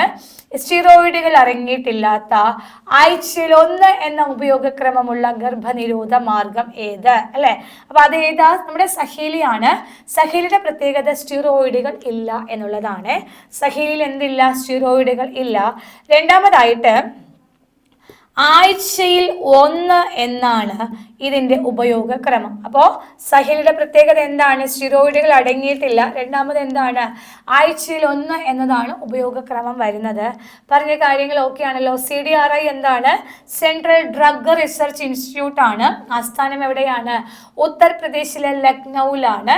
അവിടെ വികസിപ്പിച്ചെടുത്ത സ്റ്റിറോയിഡുകളൊന്നും അടങ്ങിയിട്ടില്ലാത്ത ആഴ്ചയിൽ 1 എന്ന ഉപയോഗക്രമമുള്ള ഗർഭനിരോധന മാർഗമാണ് സഹേലി എന്ന് പറയുന്നത്. ഓക്കെ ആണല്ലോ. ഇനി അടുത്ത് നമുക്കിവിടെ കോപ്പർ ടി, LNG-20 ഒക്കെ കൊടുത്തിട്ടുണ്ട്. അത് IUDs ആണ്. IUDs എന്ന് വെച്ചാൽ എന്താണ്? ഇൻട്രാ യൂട്രൈൻ ഡിവൈസസ് ആണ്. അതായത് ഗർഭാശയത്തിനുള്ളിൽ നിക്ഷേപിക്കുന്ന ചില മാർഗങ്ങളാണ് IUDs എന്ന് പറയുന്നത് കേട്ടോ. ഗർഭത്തിന്, അതായത് നമ്മുടെ ഗർഭാശയത്തിനുള്ളിൽ നിക്ഷേപിക്കുന്ന ചില മെത്തേഡ്സ്, അതായത് ഒരു ഡോക്ടറുടെയോ അല്ലെങ്കിൽ ഒരു ആരോഗ്യ പ്രവർത്തക, നഴ്സിന്റെ ഒക്കെ സഹായത്തോടു കൂടി ഇന്റേണലി നമുക്ക് ഇടാൻ പറ്റുന്നതാണ് IUD എന്ന് പറയുന്നത്. IUDs ഇൻട്രാ യൂട്രൈൻ ഡിവൈസസ് ആണ്. ഇൻട്രാ യൂട്രൈൻ ഡിവൈസസ് ആണ്. ഒന്ന് നോൺ മെഡിക്കേറ്റഡ് ആണ്. ഒന്നാമത്തെ വിഭാഗം ഏതാണ്? നോൺ മെഡിക്കേറ്റഡ് ആണ്. നമുക്കതിനെ സ്രവങ്ങൾ ഉൽപ്പാദിപ്പിക്കാത്തവ എന്ന് മലയാളത്തിൽ പറയാം. ഓക്കെ, സ്രവങ്ങൾ ഉൽപ്പാദിപ്പിക്കാത്തവ. ഓക്കെ, സ്രവങ്ങൾ ഉൽപ്പാദിപ്പിക്കാത്തവ. അതിന് എക്സാമ്പിൾ ഏതാണ്? ലിപ്പീസ് ലൂപ്പാണ്. ഓക്കെ, അപ്പൊ IUD എന്ന് വെച്ചാൽ എന്താണ്? ഇൻട്രാ യൂട്രൈൻ ഡിവൈസസ് ആണ്. ഗർഭാശയത്തിനുള്ളിൽ നിക്ഷേപിക്കുന്ന ഗർഭനിരോധ മാർഗങ്ങളാണ്. ഒന്ന് നോൺ മെഡിക്കേറ്റഡ് എന്ന് വെച്ചാൽ സ്രവങ്ങളൊന്നും ഉൽപ്പാദിപ്പിക്കാത്തവ. എക്സാമ്പിൾ ഏതാണ്? ലിപ്പീസ് ലൂപ്പാണ്. രണ്ടാമത് വരുന്നത് കോപ്പർ റിലീസിംഗ് ആണ്. ഓക്കെ, എന്ന് വെച്ചാൽ എന്താ? ചെമ്പ് ശ്രവിക്കുന്നവ. അതായത് ഇവർ പുറത്തുവിടുന്ന കോപ്പർ അയോണുകൾ പുംബീജത്തിന്റെ ചലനത്തെ കുറച്ച് ബീജസംയോഗം നടക്കാൻ അനുവദിക്കില്ല. ഓക്കെ, ഈ കോപ്പർ അയോൺസ് എന്ത് ചെയ്യുന്നുണ്ട്? പുംബീജത്തിന്റെ ചലനത്തെ കുറച്ച് ബീജസംയോഗം സാധ്യമാക്കുന്നില്ല. കോപ്പർ റിലീസിങ്ങിന് എക്സാമ്പിൾ ഏതൊക്കെയാണ്? കോപ്പർ ടി പറയാം, കോപ്പർ 7 പറയാം. ഇത് ടി ആണ്, കോപ്പർ ടി. പിന്നെ copper 7 multi load 375. Copper releasing IUDs ഏതൊക്കെയാണ്? ഒന്ന് copper T, copper 7 multi load 375 ആണ്. ലാസ്റ്റ് വരുന്നത് ഹോർമോൺ റിലീസിങ് ആണ്. എന്ന് വെച്ചാൽ എന്താണ്? ഹോർമോണുകൾ സ്രവിക്കുന്നവ. അതിന് എക്സാമ്പിൾ ആണ് ഏതൊക്കെയാ? ഒന്ന് പ്രൊജസ്റ്റാസെർട്ട്, 2 LNG-20. ഓക്കെ, പ്രൊജസ്റ്റാസെർട്ടും LNG-20 എന്താണ്? ഹോർമോൺ ഉൽപ്പാദിപ്പിക്കും. ഈ ഹോർമോൺ എന്ത് ചെയ്യുന്നുണ്ട്? ഭ്രൂണം ഉണ്ടായിക്കഴിഞ്ഞാൽ അതിനെ യൂട്രസിനകത്ത് പറ്റിപ്പിടിക്കാൻ സഹായത്തില്ല. അതുപോലെ പുംബീജത്തെ സർവിക്സിലൂടെ അകത്തോട്ട് കടത്തിവിടില്ല. ഇതൊക്കെയാണ് ഹോർമോൺസ് ചെയ്യുന്ന കാര്യം. അപ്പം നോൺ മെഡിക്കേറ്റഡ് ആണെങ്കിൽ ലിപ്പീസ് ലൂപ്പാണ്. കോപ്പർ റിലീസിംഗ് ആണെങ്കിൽ copper T, copper 7 multi load 375. Hormone releasing ആണെങ്കിൽ പ്രൊജസ്റ്റാസെർട്ട് LNG-20 ആണ്. ഓക്കെ, നെക്സ്റ്റ് ക്വസ്റ്റ്യൻ വരുന്നത് പ്രമേഹത്തിന്റെ ഏത് വകഭേദത്തെയാണ് ജീവിതശൈലി രോഗമായിട്ട് കണക്കാക്കുന്നത് എന്നാണ് കേട്ടോ. പ്രമേഹത്തിന്റെ ഏത് വകഭേദത്തെയാണ് ജീവിതശൈലിയായിട്ട് കണക്കാക്കുന്നത് എന്നാണ്. Type 1, type 2 diabetes insipidus ketonuria ആണ്. ഏതാടാ? ടൈപ്പ് 2 ആണ്. ആൻസർ ഏതാണ്? ടൈപ്പ് 2 ആണ്. ഓക്കെ, ടൈപ്പ് 2 ആണ് നമ്മൾ എന്തായിട്ട് കണക്കാക്കുന്നത്? ഏതാ? നമ്മുടെ ജീവിതശൈലി രോഗമായിട്ട് കണക്കാക്കുന്നത് ഏതാണ്? അത് ടൈപ്പ് 2 ആണ്. ഇനി അവിടെ ടൈപ്പ് 2 എന്ന് പറയുമ്പോൾ എന്താണ്? നമ്മുടെ ബീറ്റാ കോശങ്ങൾ ഇൻസുലിനെ ഉൽപ്പാദിപ്പിക്കുന്നെങ്കിലും ലക്ഷ്യകോശങ്ങൾക്ക് അവയെ ഉപയോഗിക്കാൻ സാധിക്കുന്നില്ല. അതായത് ഇൻസുലിൻ്റെ പ്രവർത്തന വൈകല്യമാണ്. ഇൻസുലിൻ്റെ പ്രവർത്തന വൈകല്യമാണ് എന്തിന് കാരണം? ടൈപ്പ് 2 പ്രമേഹത്തിന് കാരണം. ഇൻസുലിൻ്റെ പ്രവർത്തന വൈകല്യമാണ് എന്തിന് കാരണം? ടൈപ്പ് 2 പ്രമേഹത്തിന് കാരണം. അതെന്താ? ജനിതക തകരാറോ പൊണ്ണത്തടിയോ കാരണം ഇങ്ങനെ സംഭവിക്കാം കേട്ടോ. ജനിതക തകരാറോ പൊണ്ണത്തടിയോ കാരണം എന്ത് ചെയ്യാം? ഇങ്ങനെ സംഭവിക്കാറുണ്ട്. അപ്പൊ അതിനുള്ള പ്രതിവിധി എന്താണ്? വ്യായാമം, ഭക്ഷണ നിയന്ത്രണം. ഇങ്ങനെ മാത്രമേ എന്ത് ചെയ്യാൻ പറ്റത്തുള്ളൂ? നമുക്ക് ടൈപ്പ് 2 പരിഹരിക്കാനായിട്ട് സാധിക്കത്തുള്ളൂ. ഓക്കെ, വ്യായാമത്തിലൂടെയും ഭക്ഷണ നിയന്ത്രണത്തിലൂടെയും നമുക്ക് എന്ത് ചെയ്യാം? ടൈപ്പ് 2 പരിഹരിക്കാനായിട്ട് സാധിക്കും എന്നുള്ളതാണ്. ഇനി ടൈപ്പ് 1 എന്താണ്? ടൈപ്പ് 1 ആണെങ്കിൽ ഒരു ഓട്ടോ ഇമ്മ്യൂൺ ഡിസോർഡർ ആണ്. ഓക്കെ, ഓട്ടോ ഇമ്മ്യൂൺ ഡിസോർഡർ എന്ന് വെച്ചാൽ എന്താണ്? സ്വയം പ്രതിരോധ രോഗാവസ്ഥ. ടൈപ്പ് 1 എന്താ? സ്വയം പ്രതിരോധ രോഗാവസ്ഥ എന്ന് വെച്ചാൽ നമ്മുടെ ബോഡിയിലെ ടി ലിംഫോസൈറ്റുകൾ ബീറ്റാ കോശങ്ങളെ നശിപ്പിക്കുന്നു. ഇതാണ് സ്വയം പ്രതിരോധ രോഗാവസ്ഥ എന്ന് പറയുന്നത്. ടൈപ്പ് 1 എന്താ? ഒരു സ്വയം പ്രതിരോധ രോഗാവസ്ഥയാണ്. അവിടെ ഇൻസുലിൻ്റെ അപര്യാപ്തത ഉണ്ടാകും. കാരണം എന്താ? ബീറ്റാ കോശങ്ങളാണ് ഇൻസുലിനെ ഉൽപ്പാദിപ്പിക്കുന്നത്. പാൻക്രിയാസിലുള്ളതാണ് ബീറ്റാ കോശങ്ങൾ. ടി ലിംഫോസൈറ്റുകൾ ഇവരെ നശിപ്പിച്ച് കഴിഞ്ഞാൽ പിന്നെ എന്താണ്? അവിടെ നമുക്ക് ആരില്ല? നമ്മുടെ ഇൻസുലിൻ ഇല്ല. അപ്പോൾ അപര്യാപ്തതയാണ് ഏതാ? ടൈപ്പ് 1 എന്ന് പറയുന്നത്. ഡയബറ്റീസ് ഇൻസിപ്പിഡസ് എന്താണ് ഇടാ? അത് വാസോപ്രസിൻ്റെ അപര്യാപ്തതയാണ്. വാസോപ്രസിൻ്റെ അപര്യാപ്തതയാണ് ഏതാ? ഡയബറ്റീസ് ഇൻസിപ്പിഡസ് എന്ന് പറയുക. ഓക്കെ, അവിടെ ഓർമ്മിക്കുക, വാസോപ്രസിൻ്റെ അപര്യാപ്തതയാണ് ഏതാ? ഡയബറ്റീസ് ഇൻസിപ്പിഡസ് എന്ന് പറയുന്നത്. ഇനി കീറ്റോനൂറിയ എന്ന് പറയുന്ന ഒരു കണ്ടീഷൻ എന്ന് പറയുന്നത് നമ്മുടെ ജനിതക രോഗങ്ങളുമായിട്ട് ബന്ധപ്പെട്ട് വരുന്നതാണ്. ഒരു ഫിനൈൽ കീറ്റോനൂറിയ എന്നൊക്കെ ഒരു പക്ഷെ നിങ്ങൾ കേട്ടിട്ടുണ്ടായിരിക്കാം. ഇതെന്താണ്? നമ്മുടെ ജനിതക രോഗവുമായിട്ട് ബന്ധപ്പെട്ട് വരുന്നതാണ്. ഓക്കെ ആണല്ലോ. അപ്പം അവിടെ പ്രമേഹത്തിൻ്റെ വകഭേദം 2 എണ്ണമാണ്. ഏതൊക്കെയാ? ടൈപ്പ് 1ഉം ടൈപ്പ് 2 ആണ്. ടൈപ്പ് 1 എന്ന് പറയുന്നത് എന്താണ്?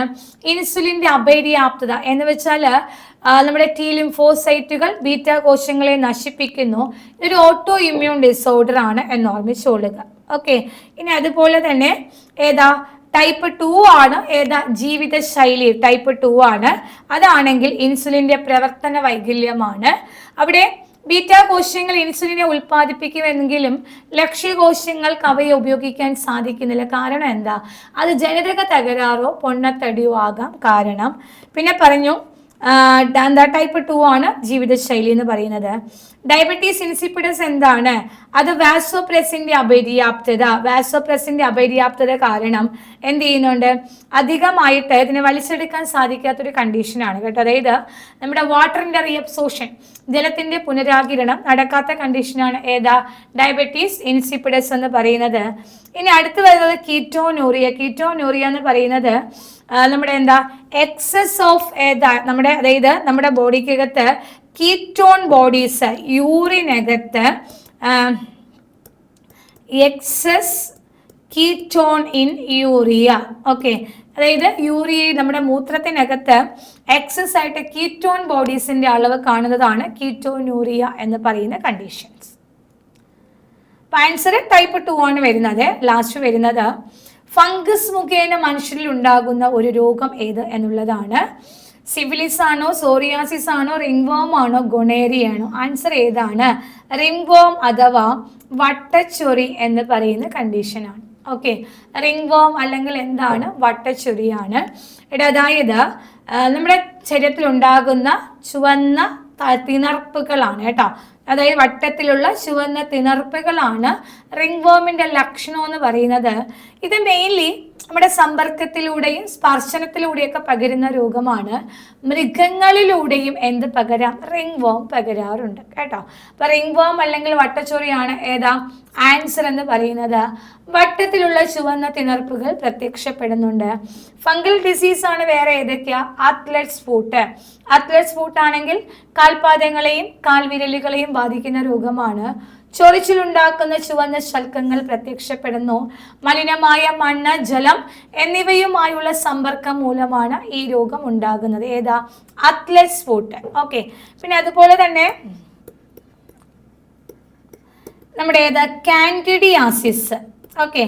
കാൻഡിഡിയാസിസ് എന്ന് പറയുമ്പോൾ നമ്മുടെ വായില് വെളുത്ത പാടുകൾ, വായിൽ വെളുത്ത പാടുകൾ, നിറം മങ്ങിയതും കട്ടി കുറഞ്ഞതുമായ നഖങ്ങളൊക്കെ എന്തിന് എക്സാമ്പിൾ ആണ്? എന്തിന്റെ ലക്ഷണങ്ങളാണ്? കാൻഡിഡിയാസിസിന്റെ ലക്ഷണങ്ങളാണ് കേട്ടോ. അപ്പൊ കാൻഡിഡിയാസിസ് ആണെങ്കിൽ ഏതാ? ഇത് സെക്ഷൽ കോണ്ടാക്റ്റിലൂടെയും വസ്ത്രങ്ങൾ കൈമാറുന്നതിലൂടെയും വരുന്ന രോഗമാണ്. ഏതാ? കാൻഡിഡിയാസിസ്. ഓക്കെ. വസ്ത്രങ്ങൾ കൈമാറുന്നതിലൂടെയും ലൈംഗിക ബന്ധത്തിലൂടെയും പകരുന്ന രോഗമാണ് കാൻഡിഡിയാസിസ്. വായിൽ വെളുത്ത പാടുകള്, കട്ടി കുറഞ്ഞ നിറം മങ്ങിയ നഖങ്ങൾ, ഇതൊക്കെയാണ് രോഗലക്ഷണങ്ങള്. പിന്നെ നമുക്ക് വട്ടച്ചൊറി പറയാം. ഏതാ? റിംഗ് വാം, വട്ടച്ചൊറി പറയാം. അത്ലറ്റ്സ് ഫൂട്ട്, കാൽപാദങ്ങളെയും കാൽവിരലുകളെയും ബാധിക്കുന്ന രോഗമാണ്. മലിനമായ മണ്ണ്, ജലം എന്നിവയുമായുള്ള സമ്പർക്കം മൂലമാണ് അത്ലറ്റ്സ് ഫൂട്ട് ഉണ്ടാവുക. ഇതൊക്കെ എന്താണ്? ഫംഗസ് രോഗങ്ങളാണ്. ഓക്കെ. നെക്സ്റ്റ് വരുന്നത് സിഫിലിസ് ആണെങ്കിൽ ബാക്ടീരിയ വഴി പകരുന്ന ലൈംഗിക രോഗമാണ് കേട്ടോ. ബാക്ടീരിയ വഴി പകരുന്ന ലൈംഗിക രോഗമാണ്. ഏതാ? സിഫിലിസ്. സിഫിലിസിന് കാരണം ആരാണ്? സിഫിലിസിന് കാരണം ട്രിപ്പൊണിമ പല്ലീഡമാണ്. ട്രിപ്പൊണിമ പല്ലീഡമാണ് സിഫിലിസ്. ഗൊണേറിയം എന്താണ്? ഗൊണേറിയ എന്ന് പറയുന്നത് ബാക്ടീരിയ വഴി പകരുന്ന ലൈംഗിക രോഗമാണ്. രോഗാണു ആരാണ്? നെസീറിയ ഗൊണേറിയാണ്. ഓക്കെ. അപ്പോൾ സിഫിലിസ് ആണെങ്കിൽ ട്രിപ്പൊണിമ പല്ലീഡമാണ്. ഇനി അതുപോലെ തന്നെ ഏതാണ്? നമ്മുടെ ഗൊണേറിയ ആണെങ്കിൽ നെസീറിയ ഗൊണേറിയാണ്. ഇത് രണ്ടും എന്താണ്? ബാക്ടീരിയ വഴി പകരുന്ന ലൈംഗിക രോഗങ്ങളാണ്. ഓക്കെ. അപ്പോൾ ഇത്രയും ക്വസ്റ്റ്യങ്ങളാണ് നമ്മളിന്ന് ഡിസ്കസ് ചെയ്തത്. ഇത്രയും കാര്യങ്ങൾ നിങ്ങൾക്ക് മനസ്സിലായി കാണും എന്ന് വിശ്വസിക്കുന്നു. അപ്പോൾ മറ്റൊരു ക്ലാസ്സുമായിട്ട് നമുക്ക് വീണ്ടും കാണാം. അതുവരെ bye bye. Thank you all. Thank you so much. അപ്പോൾ നമ്മുടെ ബുക്കിൻ്റെ കാര്യം മറക്കണ്ട. എത്രയും പെട്ടെന്ന് എന്ത് ചെയ്യുക? ഈ താഴെ കൊടുത്തേക്കുന്ന നമ്പറിൽ ഏതെങ്കിലും കോൺടാക്ട് ചെയ്ത് എത്രയും പെട്ടെന്ന് പുസ്തകം എന്ത് ചെയ്യുക? നിങ്ങൾ കരസ്ഥമാക്കാനായിട്ട് ശ്രമിക്കുക. 730 രൂപയാണ് ഇതിൻ്റെ ഓഫർ പ്രൈസ് വരുന്നത്. 750 ആണ് റേറ്റ്. അപ്പോൾ എന്താ ഓഫർ പ്രൈസ് ആയിട്ട് 730 കൊടുക്കുന്നുണ്ട്. അപ്പോൾ എത്രയും പെട്ടെന്ന് എന്ത് ചെയ്യുക? നമ്മുടെ ഈ നമ്പറിൽ ഏതെങ്കിലും കോൺടാക്ട് ചെയ്തിട്ട് എത്രയും പെട്ടെന്ന് എന്ത് ചെയ്യുക? പുസ്തകം വാങ്ങാനായിട്ട് ശ്രമിക്കുക. അപ്പോൾ നമുക്ക് മറ്റൊരു ക്ലാസ്സുമായിട്ട് വീണ്ടും കാണാം. അതുവരെ thank you all. Thank you so much.